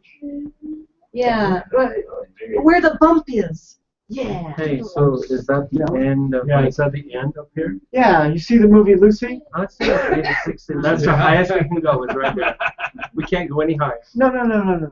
Understand, infinite progression means that if you keep going up the curve, eventually you don't need pain or fear to progress. You just progress. I'm with me. Put another mark by me. Okay.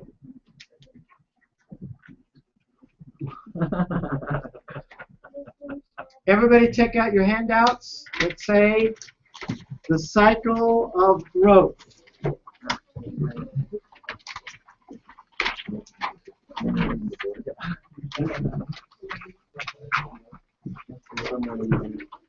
Page 5. I'm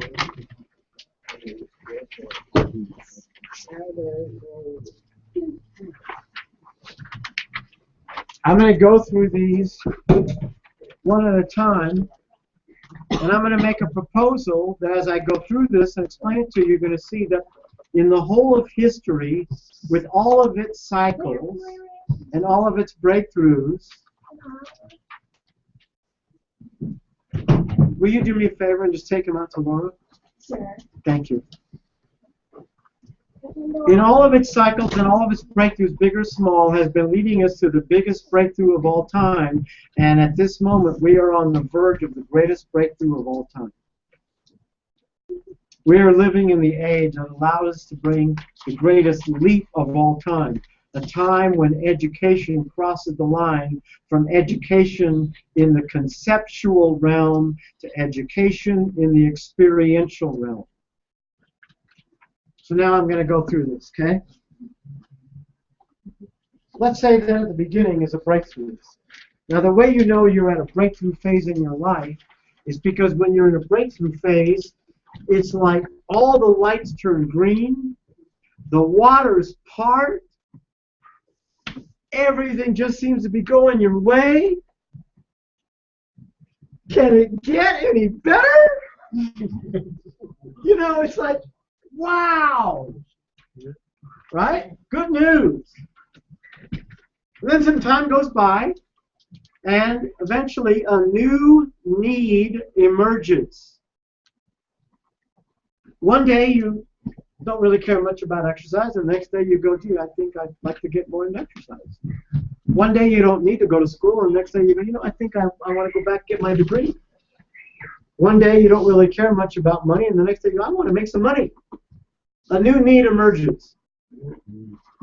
And out of the new need comes whatever obstacle is there between you and the fulfillment. And the obstacle happens. Okay? Well, I'd like to go to higher ground in my money, but... And then there's Wilbur and all that stuff.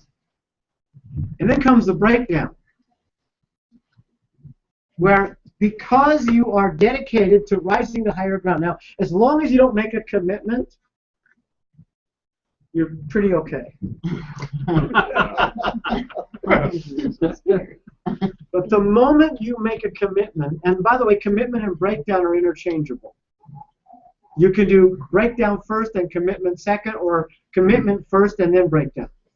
Those are interchangeable. Never make commitment. Okay? Huh? So just never make commitment. Yeah, that's the That's key. what you're trying to teach us. That's the key. Just stay what Pink Floyd calls comfortably numb. Yes. Because the one thing that happens when you make a commitment is like going to the door of the dragon, pounding on this huge metal door. Bam, bam, bam, bam. Come out and play, dragon! So that door opens.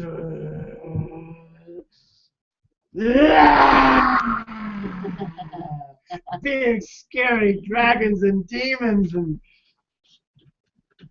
circumstances and Just a killer bunny. yeah. Run away! Run away! Run away!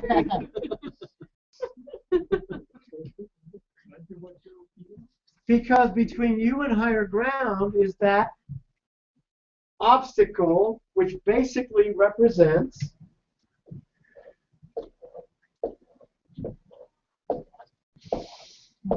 so let's say that this is a high quality of life and a low quality of life, and people who don't really have much of anything, self-esteem or money or love life or whatever, are at the bottom, and people who have a lot of those kind of blessings are at the top.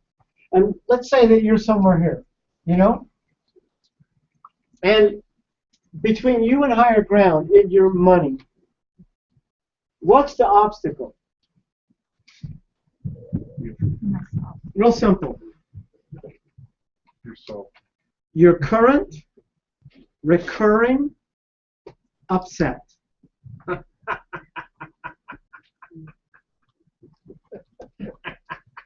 Your current, recurring upset about money. This isn't 25 years of psychoanalysis. Oh, I see it now. It's right there. It's right in front of your face. And by the way, that current recurring upset basically represents a negative association.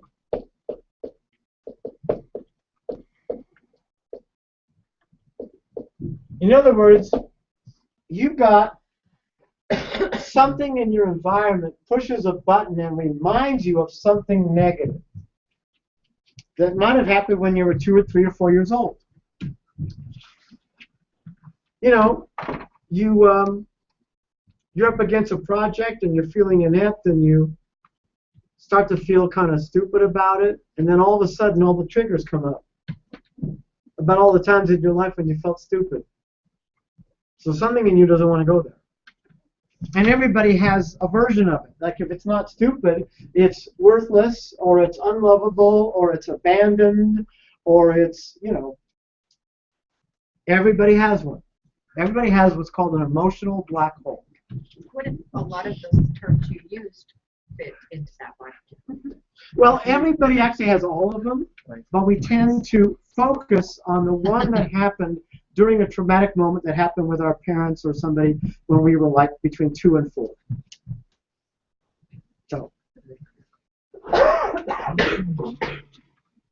So, if you make a commitment, the breakdown is going to come up.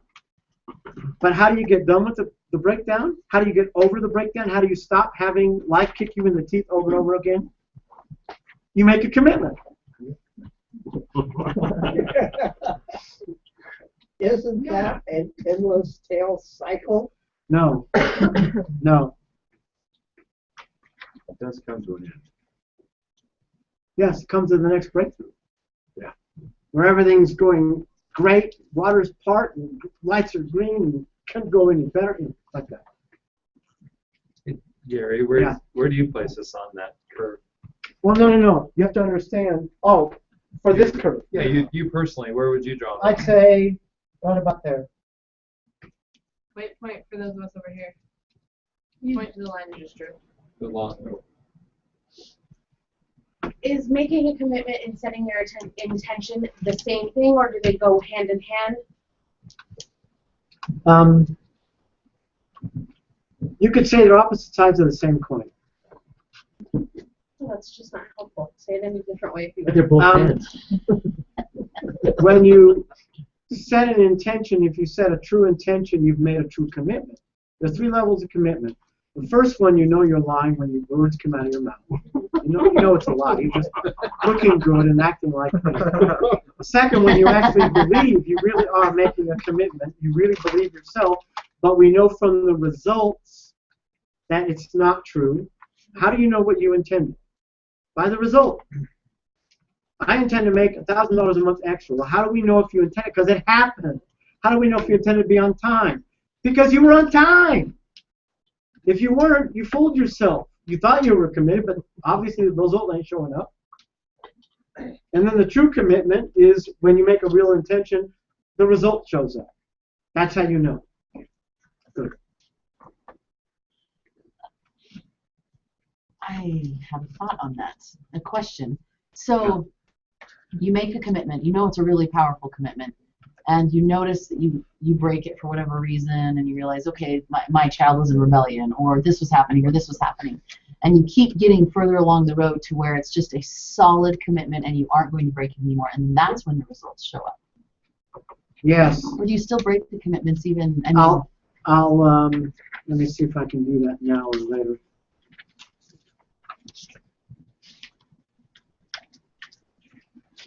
I'll cover it later, but I'll tell you a little bit now. Basically, on any major breakthrough, you're going to go through rounds where you get tested, and you will fail the test. Anywhere between a few and many times. For most people, it's many times. You know, look at addictions, for example. You know what I mean? Alcohol, drugs, whatever. Usually, they have to fail the test many, many, many times and hit rock bottom before. People will not change until it's easier to change than not to change. So until the teeter-totter, they're going to keep causing themselves pain. So you'll fail the test, then you'll have a real commitment. The pain will get bigger than the fear. And then you really commit. And then after you really commit, you have your major breakthrough, you will get tested again. Sometimes you'll fail that test once. Most of the time you won't. You'll succeed. You'll be tempted, but you'll succeed, and that just anchors in your breakthrough.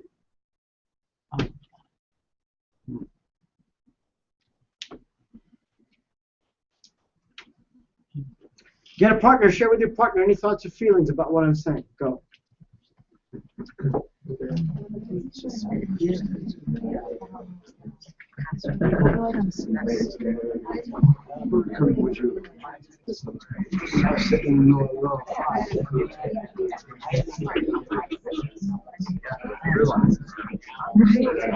Yeah.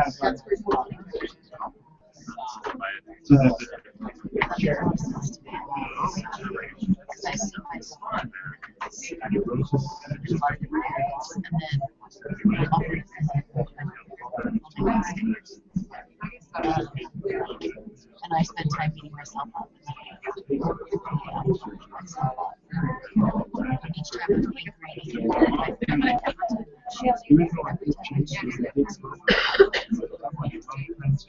give up, I keep myself up, and I think I'm never going to make it. I just want to stay. And every time I just want to stay, I have an opportunity. And it's true. It's true. Because I can test it again. I'm sure it's not.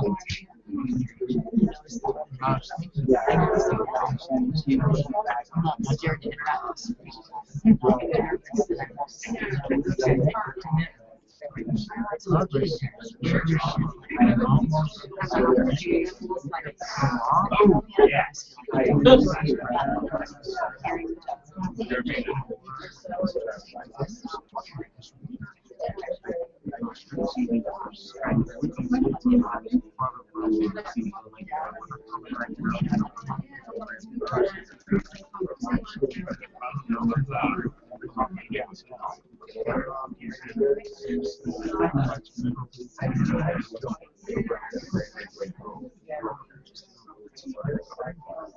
Okay, wrap it up.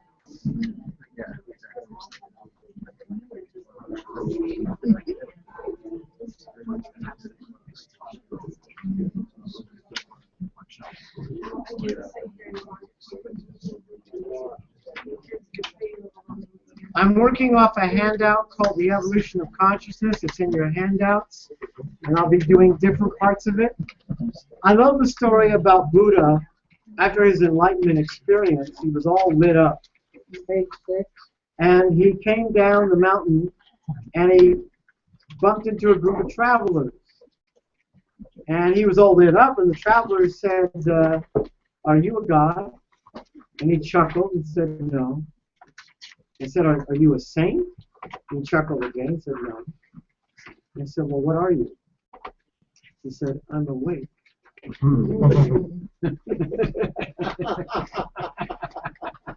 Einstein said, "I want to know how God created this world. I'm not interested in this or that phenomenon, the spectrum of this or that element. I want to know his thoughts. The rest are details." So, when you look at humanity's going through these cycles, you realize that, like the weather will give us in winter, usually around January or early February, a few sunny days in the midst of winter that are a prophecy of what's to come. The same thing with cycles. There will always be a precursor to what's around the bend. And it's usually reflected in art. My teacher, Mel Wasserman, my mentor, my first mentor, the first night he called me into his office, and he went on about how if you look at the brightest moments in human history, like the golden age of Greece, when there were no wars and there was all that art and science and, you know, I mean, I think it was Carl Sagan who first turned the world on to the library. What was that library called? Where they've discovered since then that, I mean, it was all but burned down. But the things that, yeah, yes, the Library of Alexandria, and they've discovered that there were inventions in those few books that were left that are beyond what we know now. And if you look at the Golden Age of Greece and you look at the Renaissance, you realize, like the Renaissance, how many people know that the Renaissance, all that art and science and music and incredible stuff happened in an area smaller than the Tri-City area in Utah? When in recent times has that phenomenon happened? If you're over 50, you should remember one of them, and if you're over 20, you should remember the second. Founding of America. That's also one. What was it? A couple hundred years ago. But in our time, in our age, who remembers a time that a small area created an explosion of talent and gifts and Beatlemania. The Silicon Valley. What? Beatlemania. Silicon Valley and Beatlemania. Okay. Liverpool.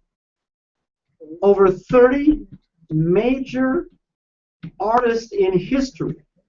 You know, the Beatles, the Stones, I mean, you know, the Who, you know, 30 of those bands in a very small area, and Silicon Valley, a very small area, explosions. Okay, we're going to watch a video called The Global Brain, and there's notes in it in your handouts. We're going to show bits and pieces of it. We'll show a little bit tonight, and we'll keep showing it throughout the workshop. Where the notes are? Hey, KJ. Go ahead.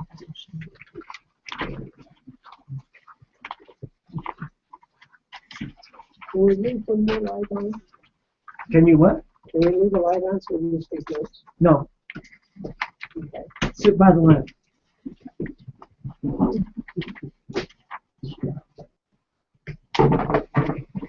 Here's an image we all know well. It's an image which is in many ways a symbol of our time. It represents what is perhaps our greatest technological achievement so far, the step out into space. You can get where you can see the video if you don't see it. But the picture of our planet also has a far deeper significance. For the first time, we have seen ourselves and the planet from the outside, and the view has changed our feelings about ourselves in an unexpected way. For the early astronauts, the sight of the planet shining in the blackness of space was a profound experience. One of the astronauts who walked on the moon described his view of the Earth as an experience of instant global consciousness. He said, when you're up there, you're no longer an American citizen or a Russian citizen.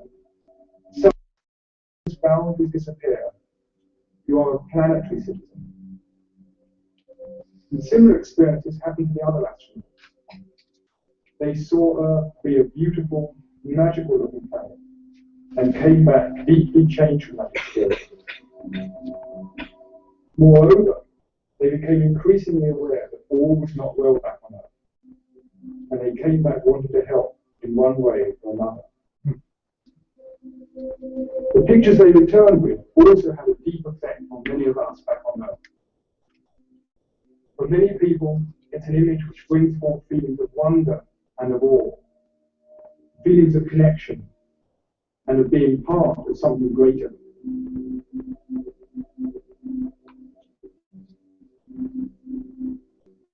In some respects, the picture of our planet is a spiritual symbol of our times.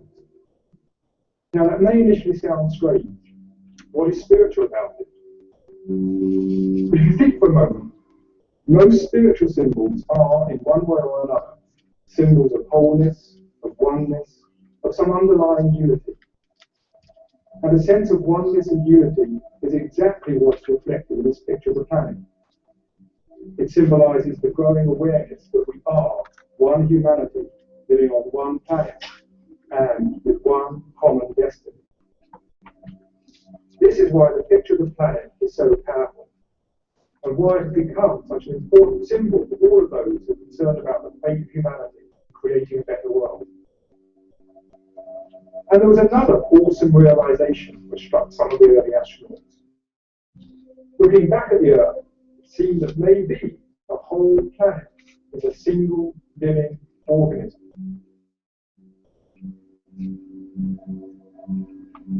Until we took the step out into space, we had only seen the planet from close up. Even when you're 10 miles up in a plane, you're still only seeing a very tiny part of it. In some respects, we could compare ourselves to fleas living on an elephant. Now, being scientific fleas, they've studied the skin, measured how deep it is, looked for the sweaty bits, found the hairy bits, and generally mapped out the elephant.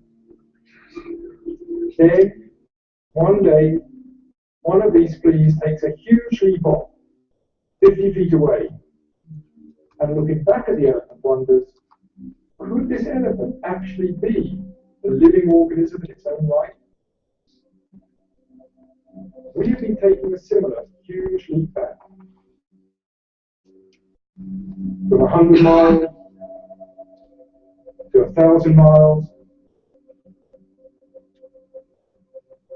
to eventually we see the planet as a single entity. And the question comes, could planet Earth be a single living organism? Now, this is not such a wild dream as you might suppose. A number of scientists are now beginning to take the idea quite seriously. Researchers in both England and America have been looking at some of the long-term changes which have happened to the planet. When, for example, you look at how the temperature of the planet has varied over the whole of its history, you find that it started off very hot, but then cooled rapidly until it reached the crucial range in which life could evolve. From then on, it seems to have remained steady. Now that's strange, because theoretically, it should sooner or later have started rising again, becoming far too hot for life to continue. But it didn't. It stayed constant. What seems to have happened is that the living organisms of the time released the right amounts of the right gases to keep the temperature of the atmosphere constant, at just the right level for life to continue evolving. Now that may sound an amazing coincidence, but it's no more amazing when the fact that our own bodies sweat when we're hot and shiver when we're cold, maintaining ourselves at a constant temperature. The salt content of the sea also shows an interesting degree of self-regulation. Salt is continually washed off the land into the sea, and at such a rate that it would take only 80 million years for the oceans to reach their present concentration. So theoretically, the ocean should by now become one huge dead sea, But they haven't. In fact, salt content has remained remarkably steady. Somehow, small organisms in the sea have absorbed just the right amount of salt to keep it constant. These are just two of many examples which have led scientists to propose that all the living organisms on the planet together function as one huge self-regulating system, a theory known as the Gaia hypothesis, no, GAIA, after this lady, who is the Greek Earth Mother goddess, Gaia.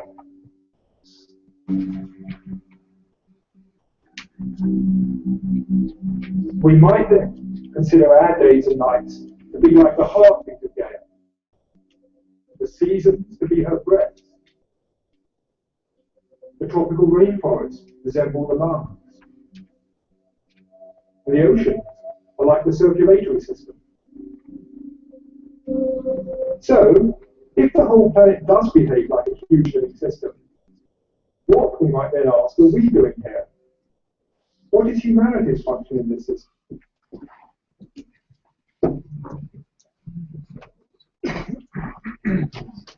Get a partner and just share with each other for a moment. Any thoughts or feelings about that?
Okay, wrap it up.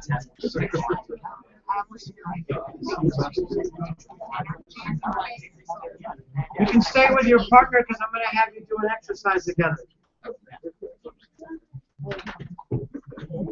I want you to use this specific language.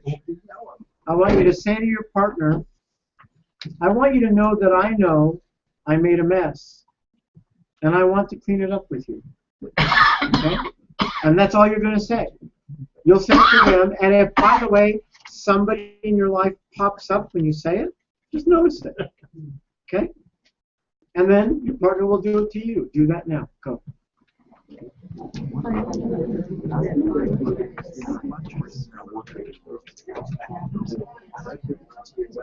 Just I want you to know that I know that I made a mess. Not that I want to. And I want to clean it up. I want you to know right now. I made a mess.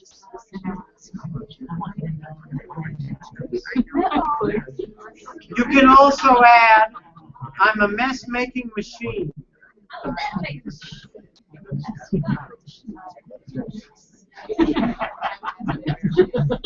Or sometimes I am such a dodo head.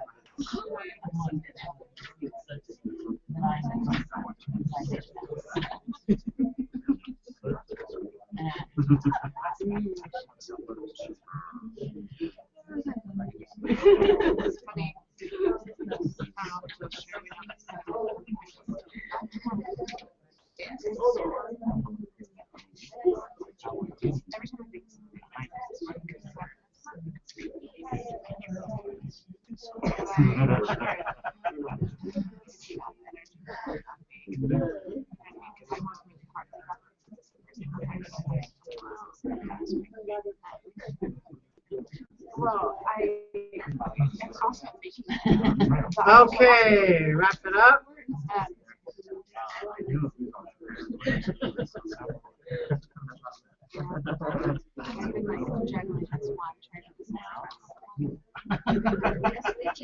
Okay, I will take any questions somebody has about any of the stuff we discussed tonight.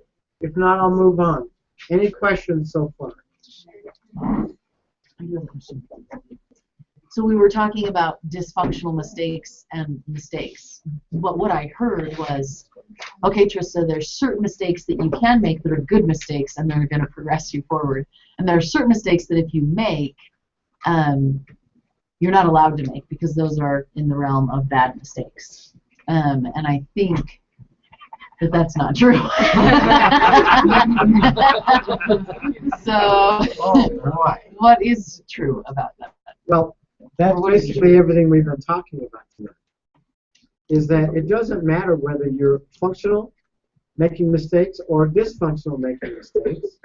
The point is, how do you respond to that negative? Okay, so it's how you respond that makes the mistake Right. dysfunctional or Once you're aware of the fact that you're making dysfunctional mistakes, you can choose to keep making dysfunctional mistakes. You're not bad and wrong. Right.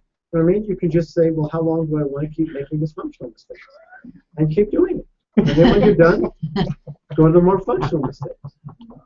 It's not bad and wrong. It just doesn't work. Okay, so I have another question on that. Okay. So I realize the more mistakes you make, and as long as you choose dysfunction, eventually it'll get so painful that you won't want to do that anymore. But what I want to avoid doing, I feel like I'm running in the opposite direction, saying, okay, I really don't want this to get painful because when it gets big enough, I can see what it looks like when it gets big enough that I'll really seriously fix it. Right. But I still feel like I'm fearfully running in the direction to make better choices. Right. So it's still in the fear-based theater. Right. So how do you get out of that? Can I answer that? Yeah. Go ahead. If your fear is your motivation to do enough inner work to make the change, then let it be the motivation. So if you're making good decisions because you're succumbing to them because you feel like you have to, otherwise things are going to blow up in your face, then eventually you're going to go right back to the behavior. But if running in the opposite direction to you looks like doing enough work to eventually choose in, then it's a great thing, and do it. I got that. Gary, may I share something? Who's saying that? Yeah, go ahead, Ken. What I found completely changed my relationship with mistakes is when I realized that I was totally committed to cleaning every single one of them up. And I gave myself all the time I needed to do so.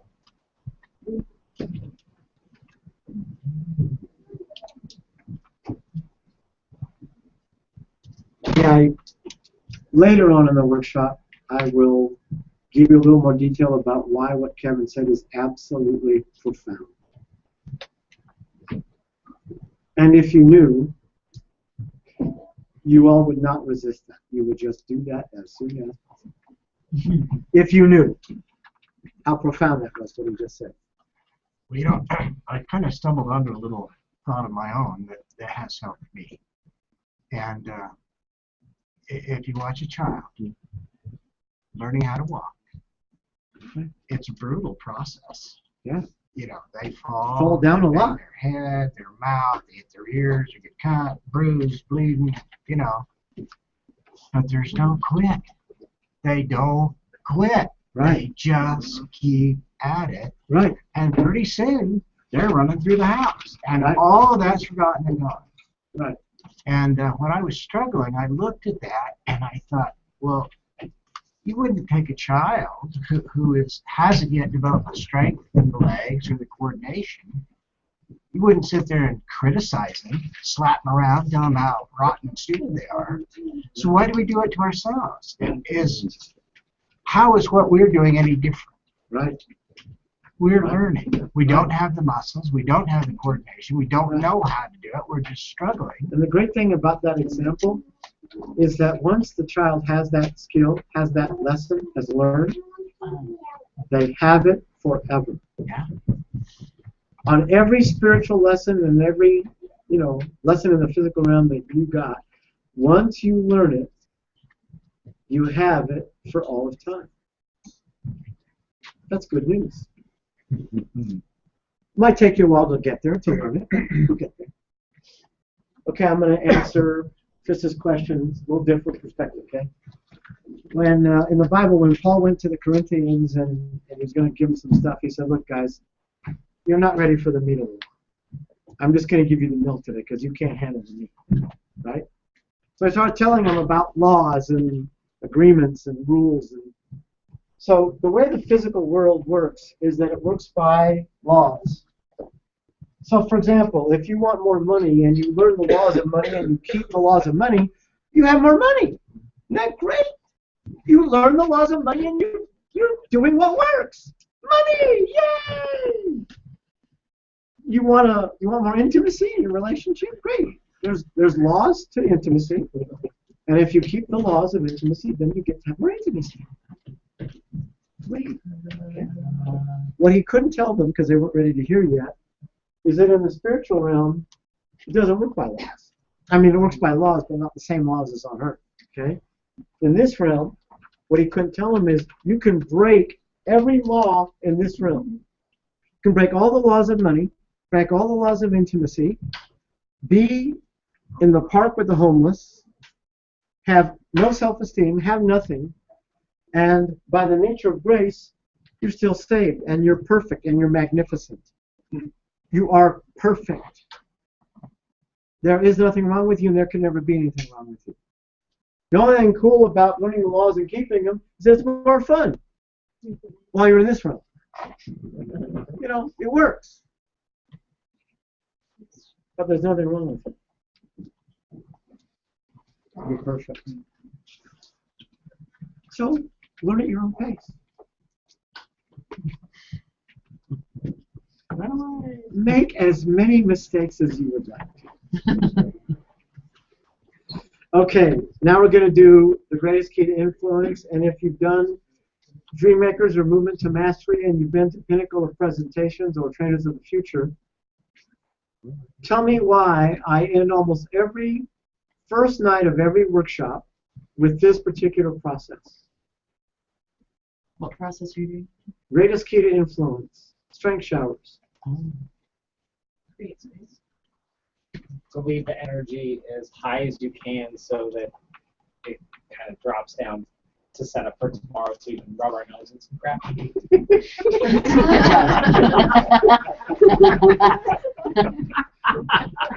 Yeah, because where you want to go to get more blessings in your life,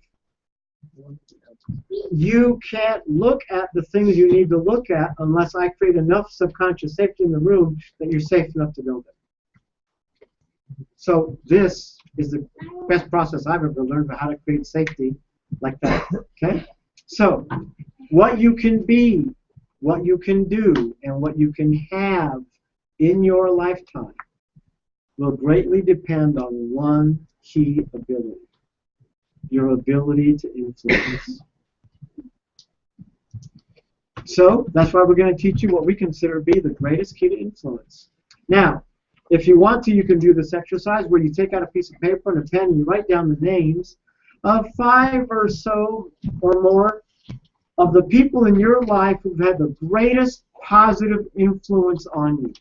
And it doesn't have to be people who were just living, like parents and teachers.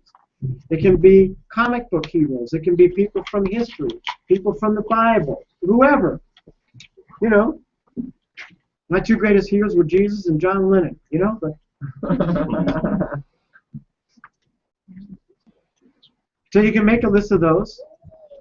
Okay? You can do it mentally or write it down. And while you're writing it down, I'm going to just ask you some questions about these people that have had this greatest positive influence on you. What was your experience, or how do you imagine that they would perceive your possibilities? As you keep writing names, how do you imagine that they would perceive your possibilities?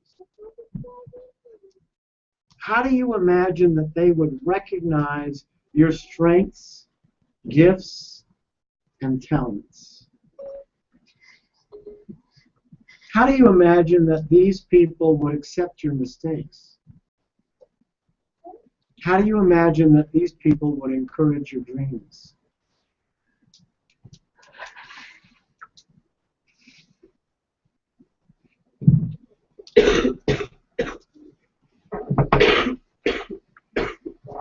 So, if you've answered that question, you want to say something? Can I share? Yeah. I was just going to say, I never got this before, and I've sat through this 1,000 times. Probably literally. And I just got that the reason that we believe that they believe in us is because they can't see anything else because of how intently they believe in themselves. And so our only option of getting to where they are is to believe in ourselves that much. Right. Right. I'll mention something. Let's acknowledge. I had a profound experience recently up in New Orleans. And I got this revelation that I could take anybody that I have a lot of upset with. You know, if you're in a marriage, you know what I mean. And so you can take all of that stuff that goes on between you and your partner, and you can put it in a bubble. And it'll be there anytime you want to come back and visit it.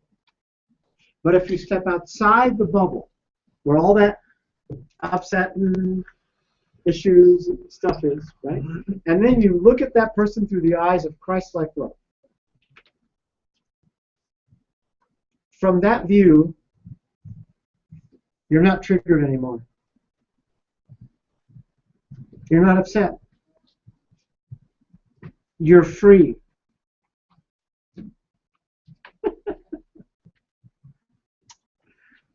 So, I'm going to propose that the greatest key to influence, if you want to influence your kids, your husband, your wife, your parents, anybody,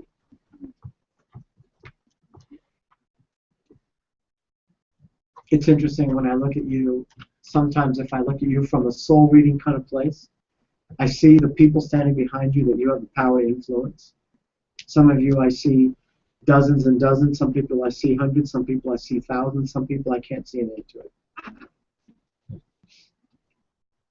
The greatest key to influence is to recognize and to speak to one's highest nobility. To speak to the best in people. It's the ability to perceive those you want to influence beyond their personality flaws or their weaknesses, beyond their mistakes or failures, and perceive their best, highest, and most noble self. So, in a moment, I'm going to do a demonstration where I'm going to have one incredibly lucky person come up to the front of the room, and I'll let the group call out what they see as their greatest gifts, strengths, and talents, what you see that they can be, do, or have. Okay? So, if you want to be the person who's lucky enough to come up to the room and stand there and breathe while we tell you how incredible you are, then you need to stand up so that I can choose somebody.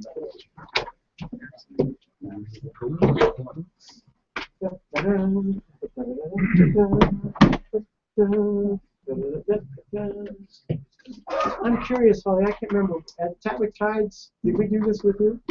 Oh, I did a soul reading on a couple of people. I got it. I got it.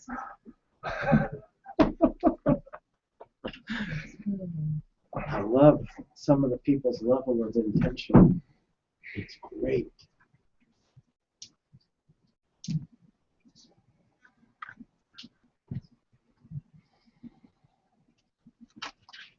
Megan, come on up. Acknowledge her.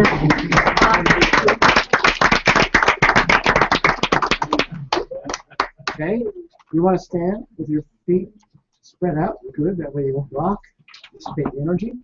Okay, your job is just to breathe and just notice whatever you notice, but don't respond back to them, okay? People who know how to do this, people who've been around my organization long enough to know how to do this, raise your hand, I'll call on you, and give her strength, give her talent, what you believe she can be, do, or have, okay? Raise your hand, I'll call on you. She's loyal. Loyal, excellent. Yeah, she's has an endurance where she just sticks through and she shows love and she's a good friend. Beautiful. Do me a favor after you get done saying it. Write down the essence of what you said. Okay? Whatever you said, write it down. Okay, KC? I can just, it's like Virgin Mary, like here to serve, nothing but compassion and understanding and love, just so much love for the people that nobody even thinks about. You know, that's what I see from you. It's like really a lot of love for the people that nobody else even considers. That's what I see. Good job. Acknowledge. Write it down. Down. Deep humility, yet powerful dignity. Beautiful. Acknowledge. Write it down. Kevin. As unstoppable as a locomotive, a true force of nature. Beautiful. Write it down. Holly. I see a woman who is grounded, she is confident and comfortable with herself. Beautiful. Write it down. Okay, Tristan? I see somebody who is completely steady, that you know that the course that you've chosen is something that resonates with your heart. And they'll absolutely never, ever give up on it. That it doesn't matter how many mistakes or doubts or obstacles that you come in contact with, that steadiness carries you through and will always support you and support anybody who you've chosen to put that force behind. That was perfect. Write it down. Word for word.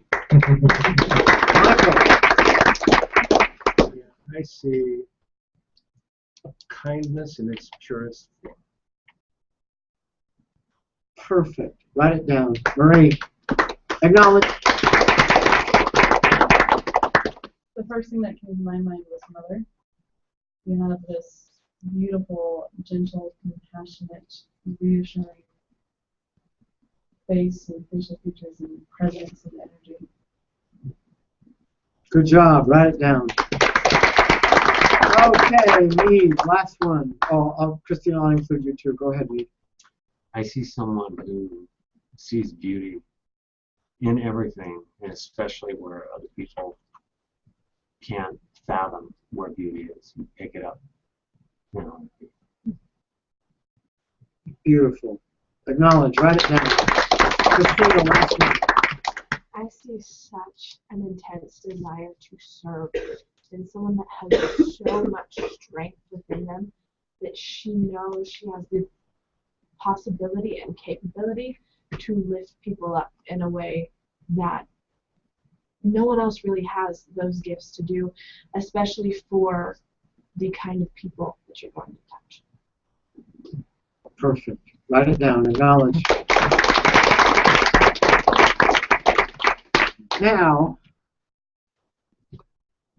tell me what were your favorites that you remember.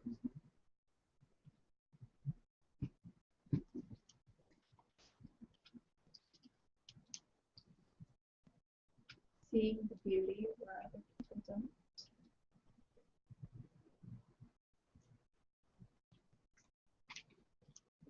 Mother energy.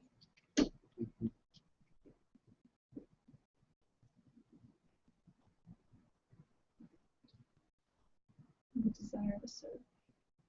Beautiful. Good job.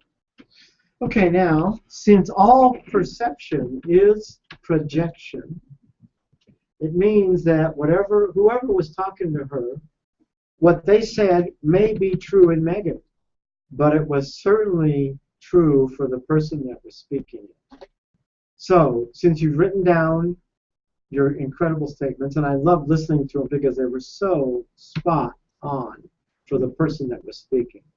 So, raise your hand, I'll call on you if you said something to her, and you can say it now to yourself up here. Use your own first name, and make sure that when you say it to yourself that you make yourself get it. Okay, raise your hand. Okay, Kevin. Kevin, you are as unstoppable as a locomotive, a true force of nature. True enough.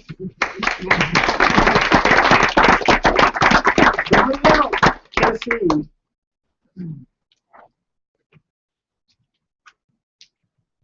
Casey, you are like a Mother Teresa that is exuding love for people that nobody else even sees. It's so obvious. And by the way, thank you for that. Krista.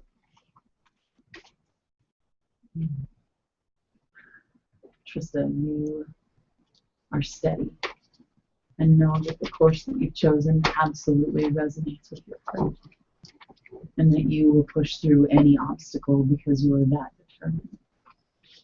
And anybody you choose to support will be that unstoppable.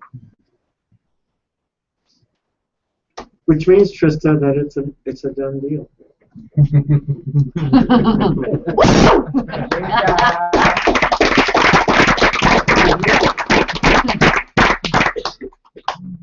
Marie. Marie, you have a mother energy with a face of compassion, reassurance, and gentleness. Good job, acknowledge.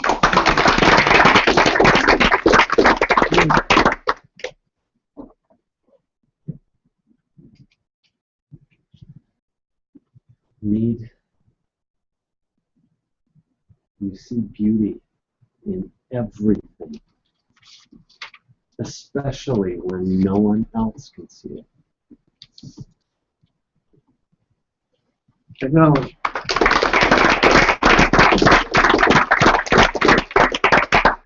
What I want you to get me is that beauty that you see that no one else sees, you are that beauty.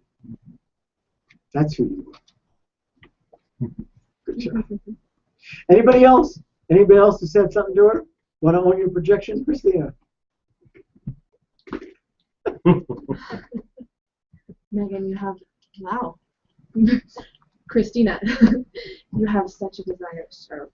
And you have the personal power to really lift people up. And it's going to make a huge difference, especially considering the type of people that you're going to be able to get. And what can be done for them is unique to you. That's what you told me. Good job.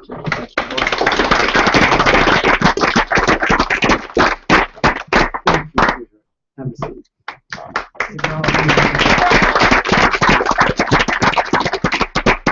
Okay, how we're going to do the groups is like this. Everybody who's in movement to mastery is going to, or just is about to graduate, is going to stand up in twos. Okay, so stand up in pairs around the room.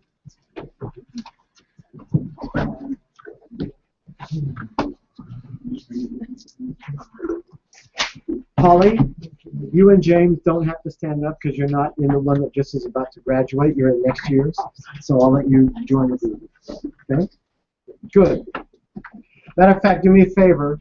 Wait until I see how many people are left, and then I might have you guys take that role and have people join. Okay? Now, Do you want me to start? that would be great. Who can? Oh, can you pair up with Christina? Sure. Okay, go ahead. Over there. Okay.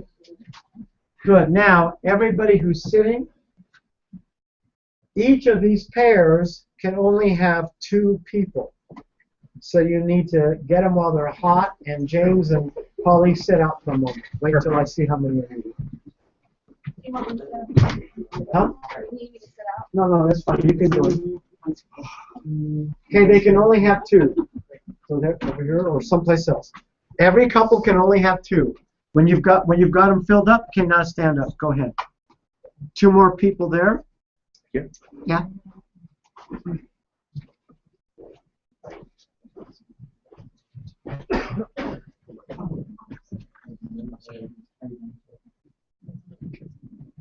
Come over here.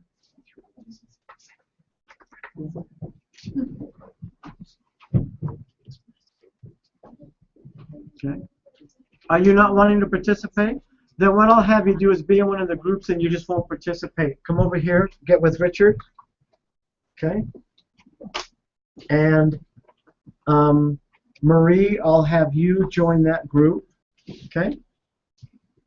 Moroni, do you mind joining that group? Thank you. Okay. In your groups of 4, make a small circle somewhere in the room.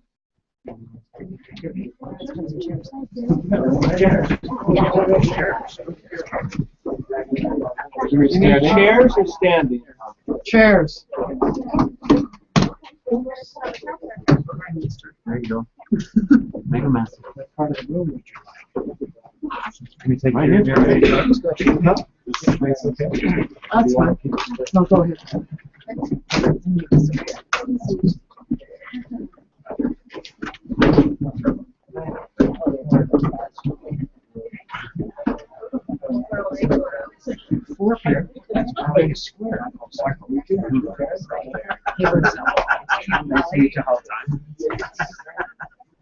Okay.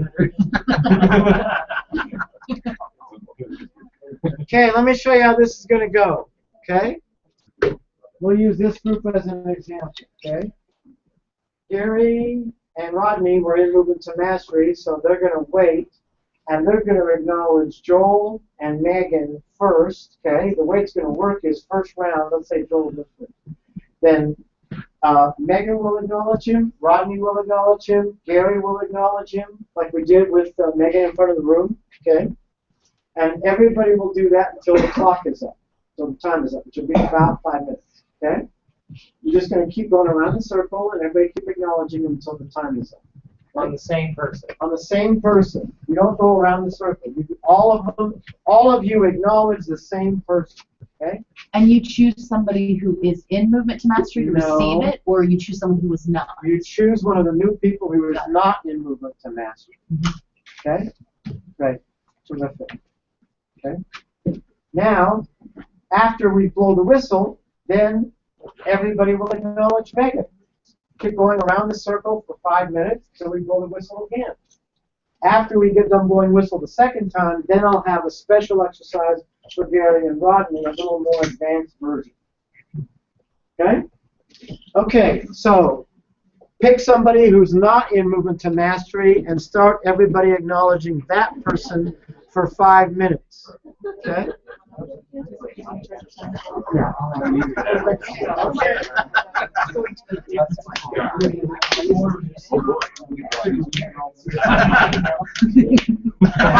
way, on the new people, when I come around, let me interrupt. Okay?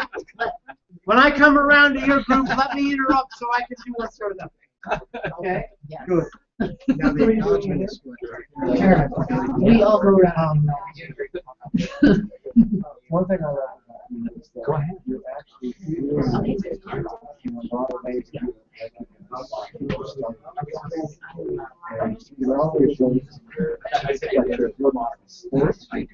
I love that you look at your not because you have an experience like, but because just listen. Just keep going around. Jared.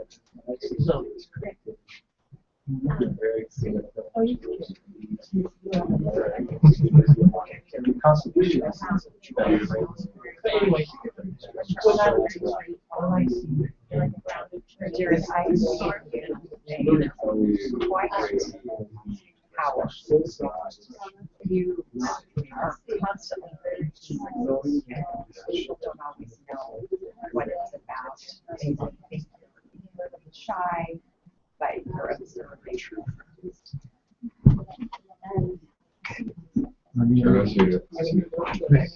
Okay. You're what's called a spiritual giant. In that realm, you knew God so completely that you wanted a big challenge. Like you didn't want an ordinary life. You wanted to be slapped the shit silly so that you could really go through a lot of stuff because you knew that you gave into a huge gift, and it will provide you actually make a huge difference in years and years. Like a shaman.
You are so easy to trust. There is nothing desire to, and where do you think it comes from?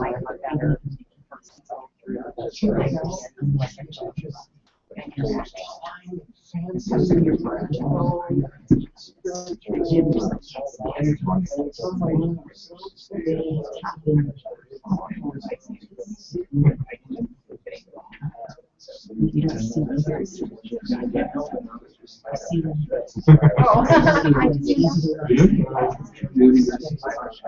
And you've experienced it.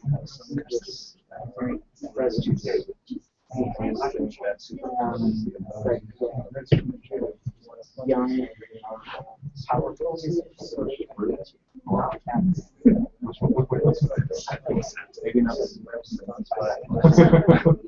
That would be great.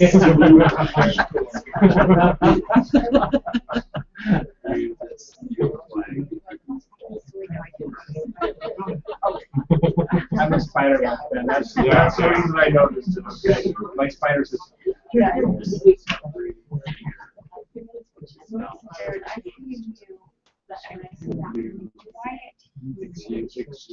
There's a shrink.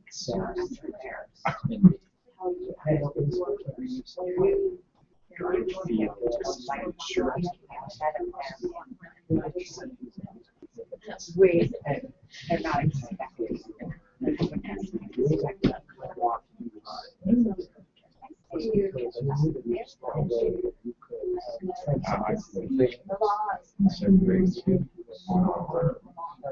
Because you're often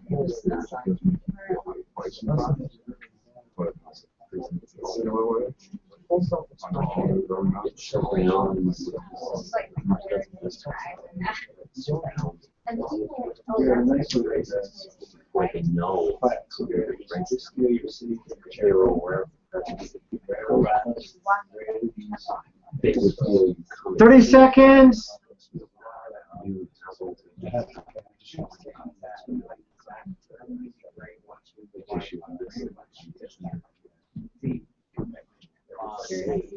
Okay, acknowledge the person.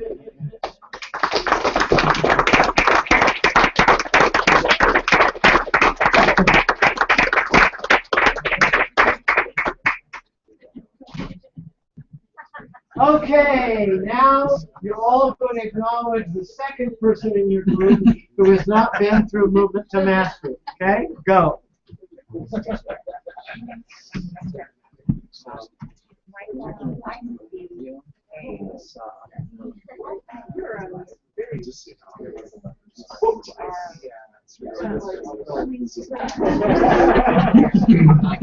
So I'm not actually the other person.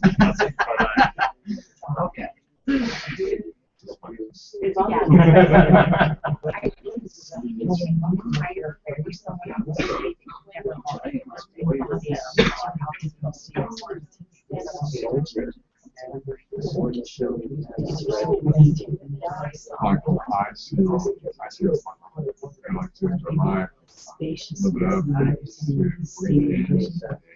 It's greater than what really is a part of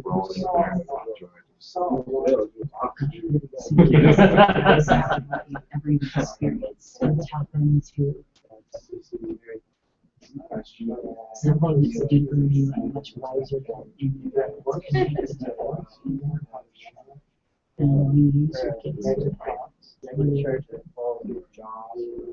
take wisdom and experience of other people's experiences and use to serve the world. So you have to go through your experiences and utilize those forms.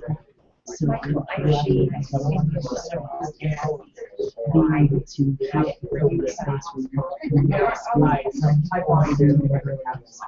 There's a really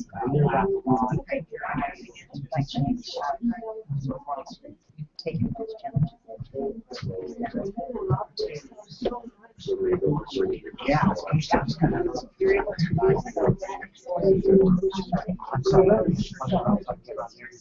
Okay.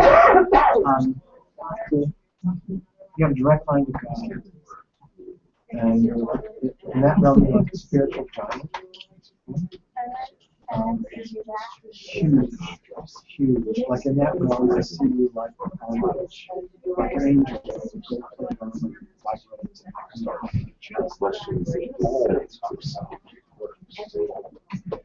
And you came down wanting to look at more. It made you it wasn't okay to secrets, shame, one of the most stuff. It's not about not being able to be who you are. And that's what you're about to be. And you've done so much in your life on two physical. And as you get out of the secrets and doing your own stuff, you're going to explode. The opportunities are going to present themselves to you. They'll make You know what I mean? It's not. Wow. I know.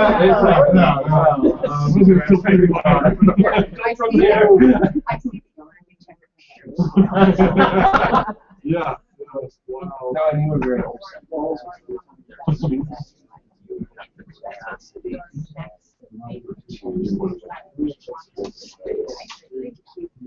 I can.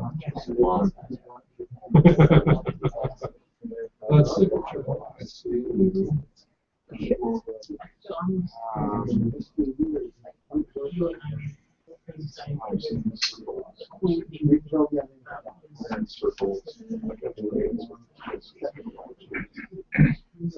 this process. That's what I'm saying.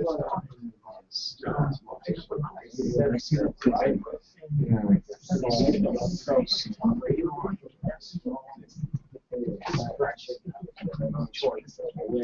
Did you have to go against No, I'm So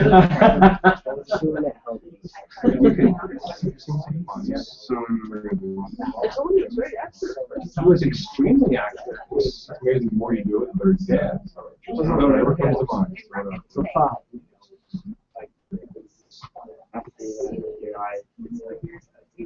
very confident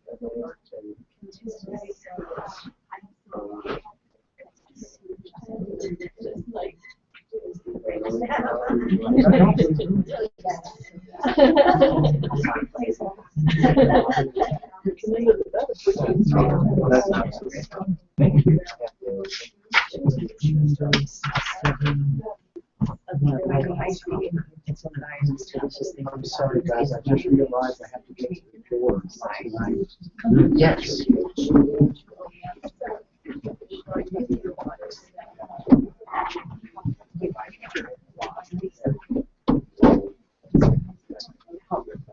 Right there.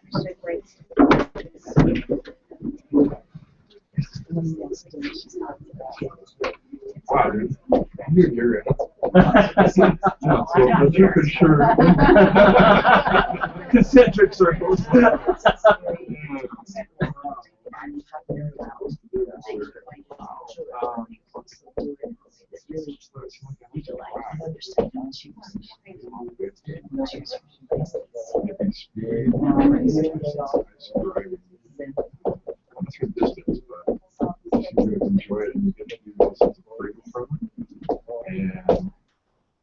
getting away, but it's the sense of the open road and freedom of the window down.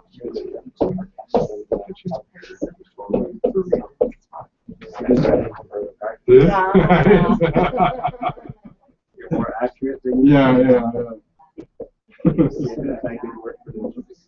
That's what I was going to say. Like, Really? You guys are selling yourself short. Probably. We're not practicing enough. Much more accurate.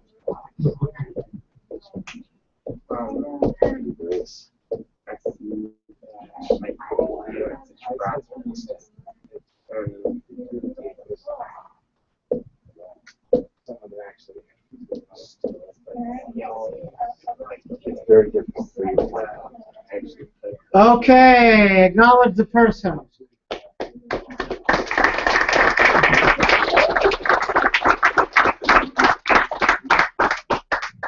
Okay, most of the people in Movement to Mastery are familiar with this exercise.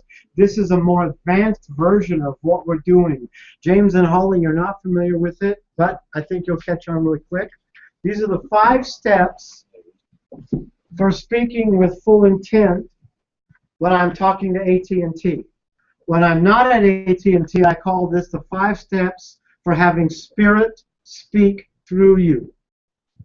Because Spirit will speak through you anytime that you hold a vision and you speak with full intent.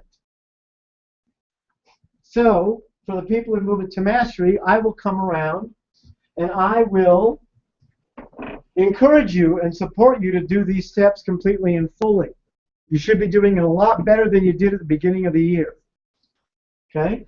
So you're going to stand in your power, and the 2 new people are going to rate you. They're going to, every 5 seconds, call out 0 to 100. How are they doing on standing in their power? 0 to 100. How are they doing on getting centered? 0 to 100. How are they doing on holding a vision? And then 0 to 100.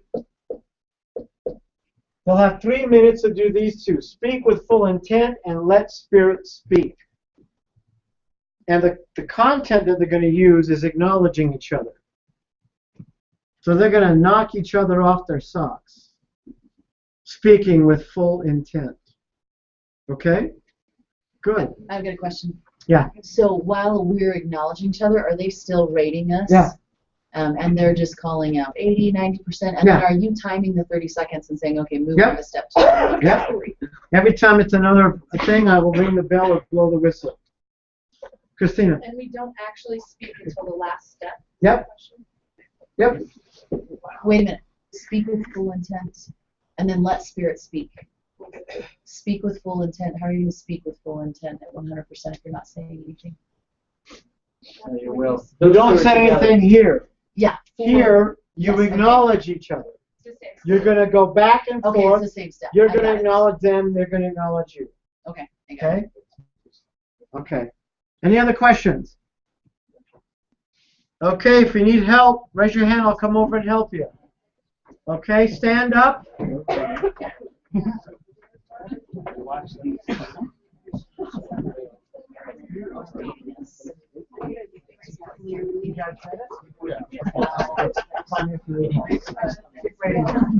It's very Call out every 5 seconds.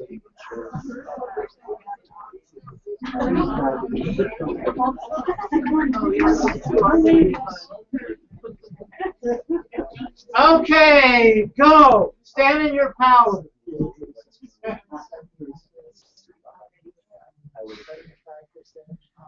We give you a 95. That would give her a 95. That's it, Sarah. Keep turning it up from the inside. You can coach from the 70.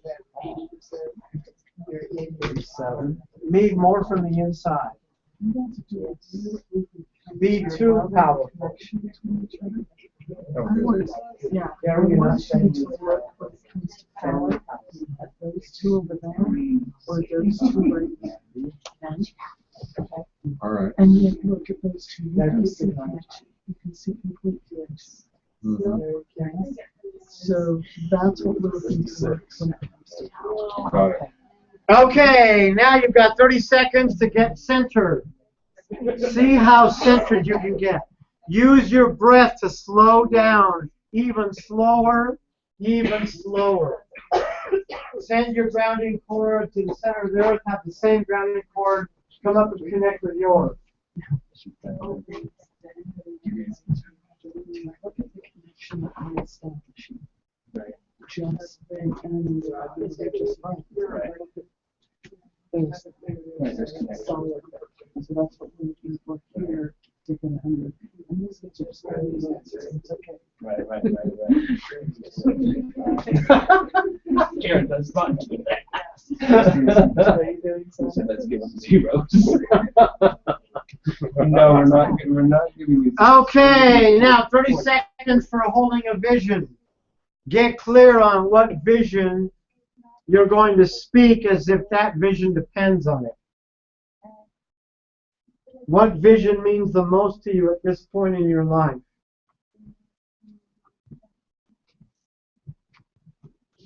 What vision makes your heart sing?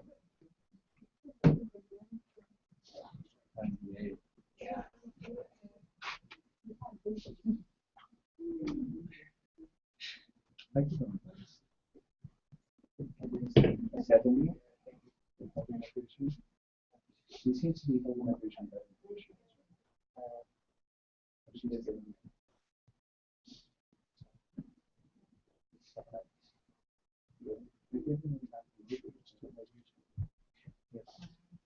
Okay, now you've got 3+ minutes to speak with full intent, and let Spirit speak while you take turns acknowledging each other as powerfully as possible.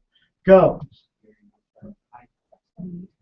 Carlos, I love how you embrace me. Father, I love how you do I love how you have absolutely no judgment.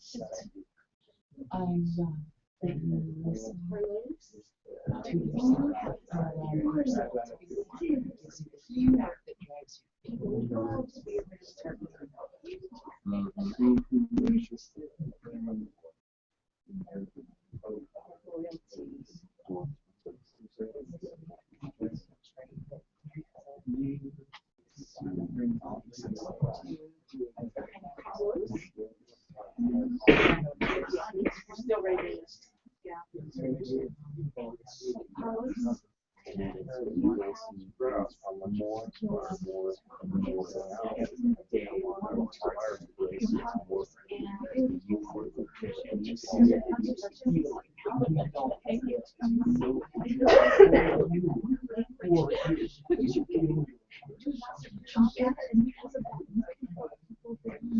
Don't you ever doubt And there are so many You're about 40. You know what I'm saying? You We need are more more than pressure. you are beyond patience transforming. You operate a higher amount of safety with people that you will feel who you haven't even met yet. They will come to you because you know how to touch people. You know how to hold people. You absolutely know how to convey a love that's even bigger than you. You understand how to stand as a vessel. That serves people. Yeah, we're getting seriously. We're getting there now. That's what we're looking for. Never Come on. demonstrate Set it out. that you will give everything Be too powerful. to make people understand that they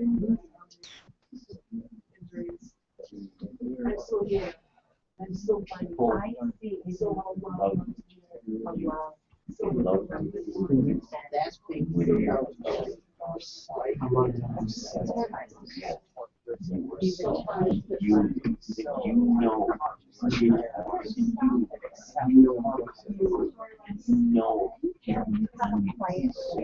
And you know you resonate because it is like it is you. You sit with you. That person communicates with you. And those people love you and love what you have to say and embrace what you are free, and with that you give yourself more and more. Now with what they say, you know it feels right for you. 30 seconds.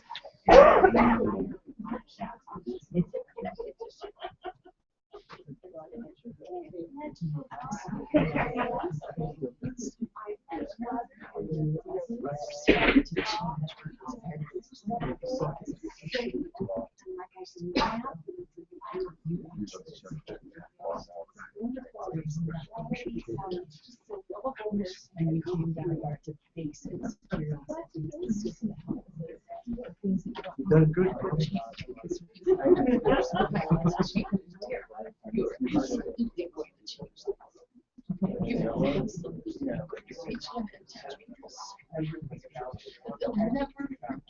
It's a good idea.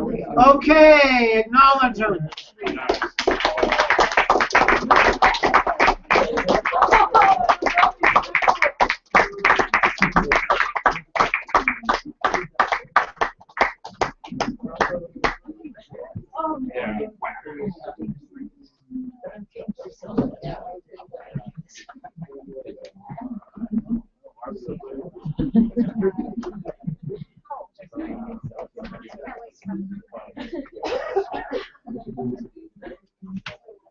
Okay, I want to take some shares.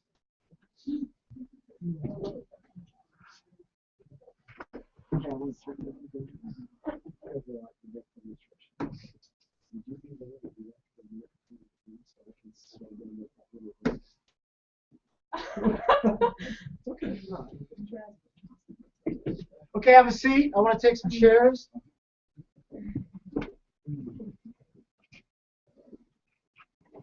From anybody, I want to hear just what you noticed or discovered. Michael. Yeah. I was looking around at some of the other groups, and they're rather intense. These two, Holly and Jamie, the intensity was a different kind of intensity. Yeah. It was a love intensity. Yeah. It wasn't too hard. It was soft. Yes. And it was warm. Yes. And it was powerful, but powerful in a still quiet way. Yeah. Love excellent. Them. Beautiful. Good job.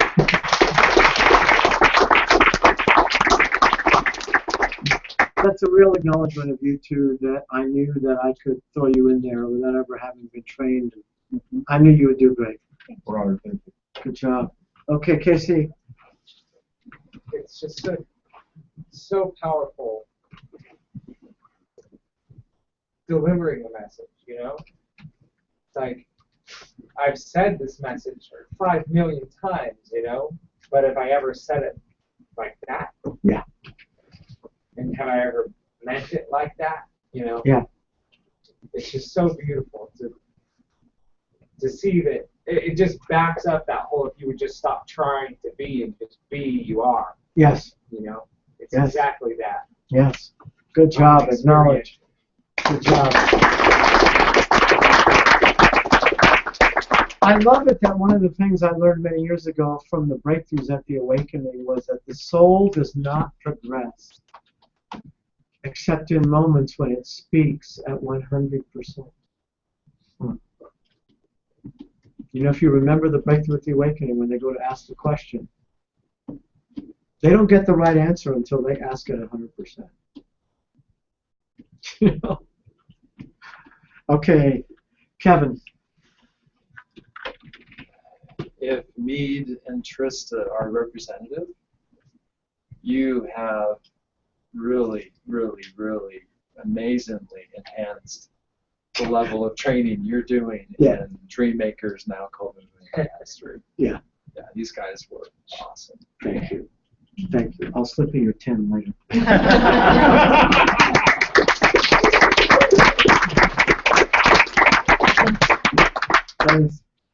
So as I was watching Christine and Dallin, I kept thinking, yeah, that you need to own that projection. Yeah. Christine, one of the things that she told Dallin was very similar to what she had spoke with Megan. Yeah. And like I caught remnants of it, and it was like, oh my gosh, like that. Yeah. So yeah, I mean, it was just I could totally. I was just sitting there listening to both. I was just like, yeah, that's you, and then, yeah, that's you. So yeah. Yeah, good job. Acknowledge. As I was receiving and hearing all of these wonderful things about myself that I recognized and I saw them too, but I needed them to tell me it for me to really see it. Yes.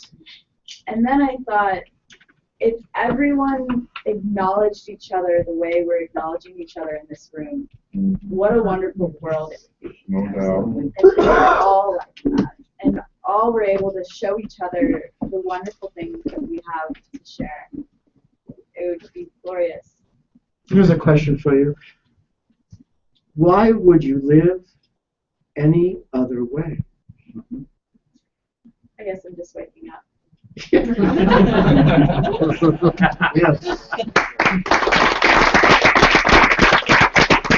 I completely love the way that this skill has transformed my world, because when I started my therapy as a young teenager, 19 years old or something, I was the king of wimps. So you could ask me for my house, my car, I'd give it to you. And I had no self. I was on the edge of a nervous breakdown. And in those days, the world was full of jerks and creeps and users. You know what I mean? It's like I was a sheep and I attracted wolves. Yeah. And the difference now is that the better I get at this skill, the more my world is filled with angels and sweethearts. I have one other thing to add. When in our group, when we were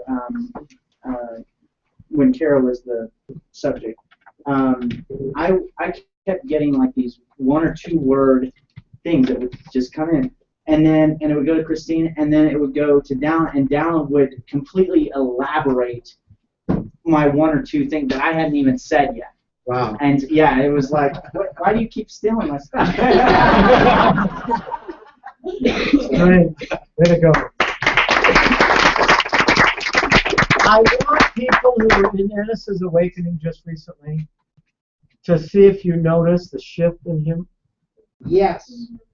Yeah, a little bit. Really? You may not see it, but I'm telling you, it's there. It's actually pretty obvious. Way to go. Okay, somebody had to hand up over there. Yeah. Do we? Let's acknowledge.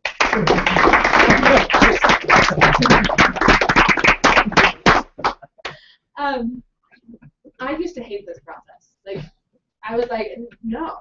Like, I don't have anything to prove to people. I don't need to channel all this. I can do it I can practice at home if I want. I don't need people to stand around and rate me.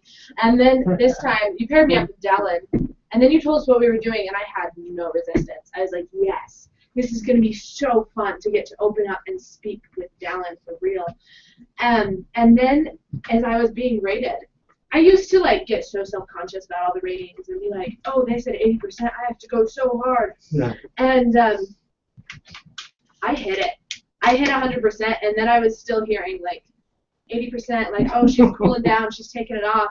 And I was just like, and it didn't even faze me. I was just like, no, I'm here, and I'm so excited about this. And now I'm just like, let's just do this always, every always, like, just. And I love it. I love knowing how to hit 100 and just speak, because it makes such a difference with you and the audience relationship and the essence of your message. Yes. Yes. Acknowledge. Do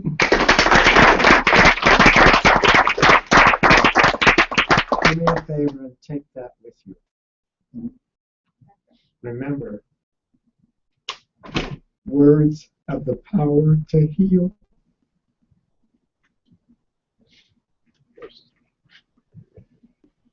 We did the stand in your power, get centered, hold a vision, and I hold my vision. And in the moment that I open up my eyes, I start speaking with full intent.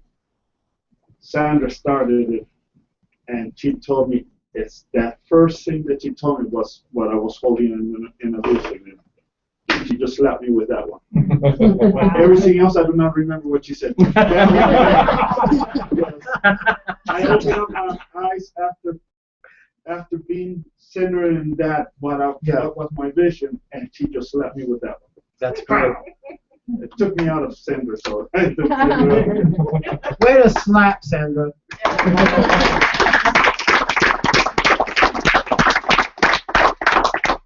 Kristen.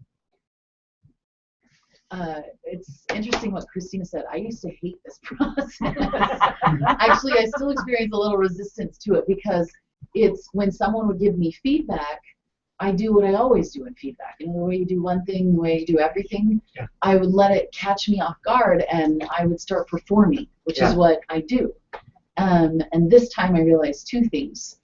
First, when I was receiving the feedback, that I didn't care. It wasn't that I didn't care, but I wasn't bad and wrong for not being at 100%. Right. I was just in the process. I wanted to be in it. I was choosing to be here, and the feedback that I got was okay, which is a reflection of so much that's happening in my business right now, because I don't do everything perfectly, and I need a lot of feedback. And the other thing I realized is when the feedback comes from love. And Kevin stood out here, and even though he was saying 78% or 84%, like, there was so much love behind it that it was easy to take and be like, oh, okay, where, you know, what other piece am I holding back on? What else can I share? Right. And really staying in a place where I was inside, where I wanted to give, to need everything that I had, because I knew it would touch his heart. I absolutely knew it, and that I wasn't going to give up just because I wasn't doing it right. So say that again. I'm not going to give up just because I'm not doing it right. Say it again. I'm absolutely not going to give up just because I'm not doing it right. Oh. Good job, acknowledge.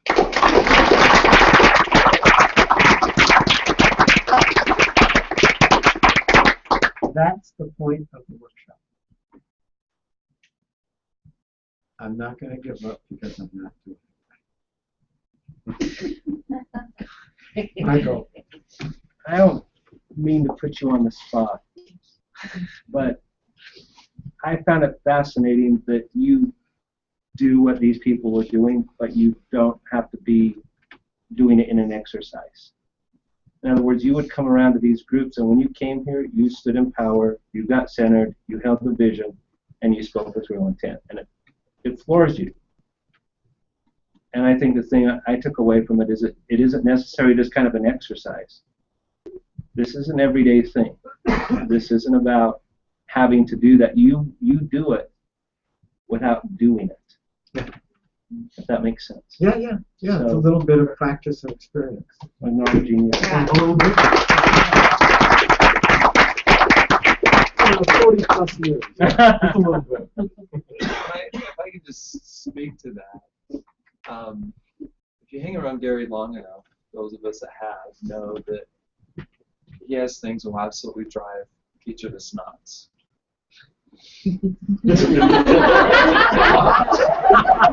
Gary, I'm not hanging around with you. But I will tell you, Gary has has been one of the most important people in my life for over 10 years. It's him. The power of this work is not the technology. The technology is necessary, but it's Gary's heart, and Gary lives this. And the thing that I see where Gary stands above any other facilitator I've ever experienced, and I've experienced them all over the world, is how much he really lives. And maybe it's because Gary needs it so much, as so many of us do. You know, this isn't an intellectual exercise. I'm on the planet because of getting his love and him helping to ignite that inside of me. Thank you.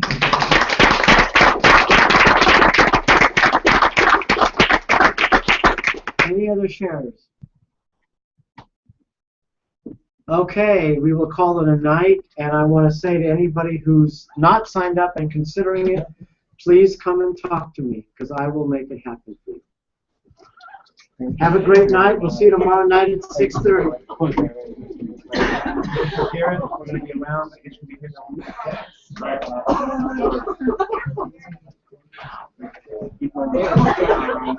Beautiful. One day with an island. We're actually not an island. We're directly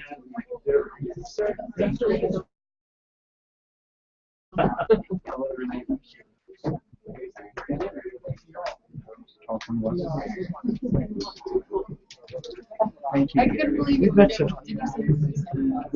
know I can't help myself. Challenging.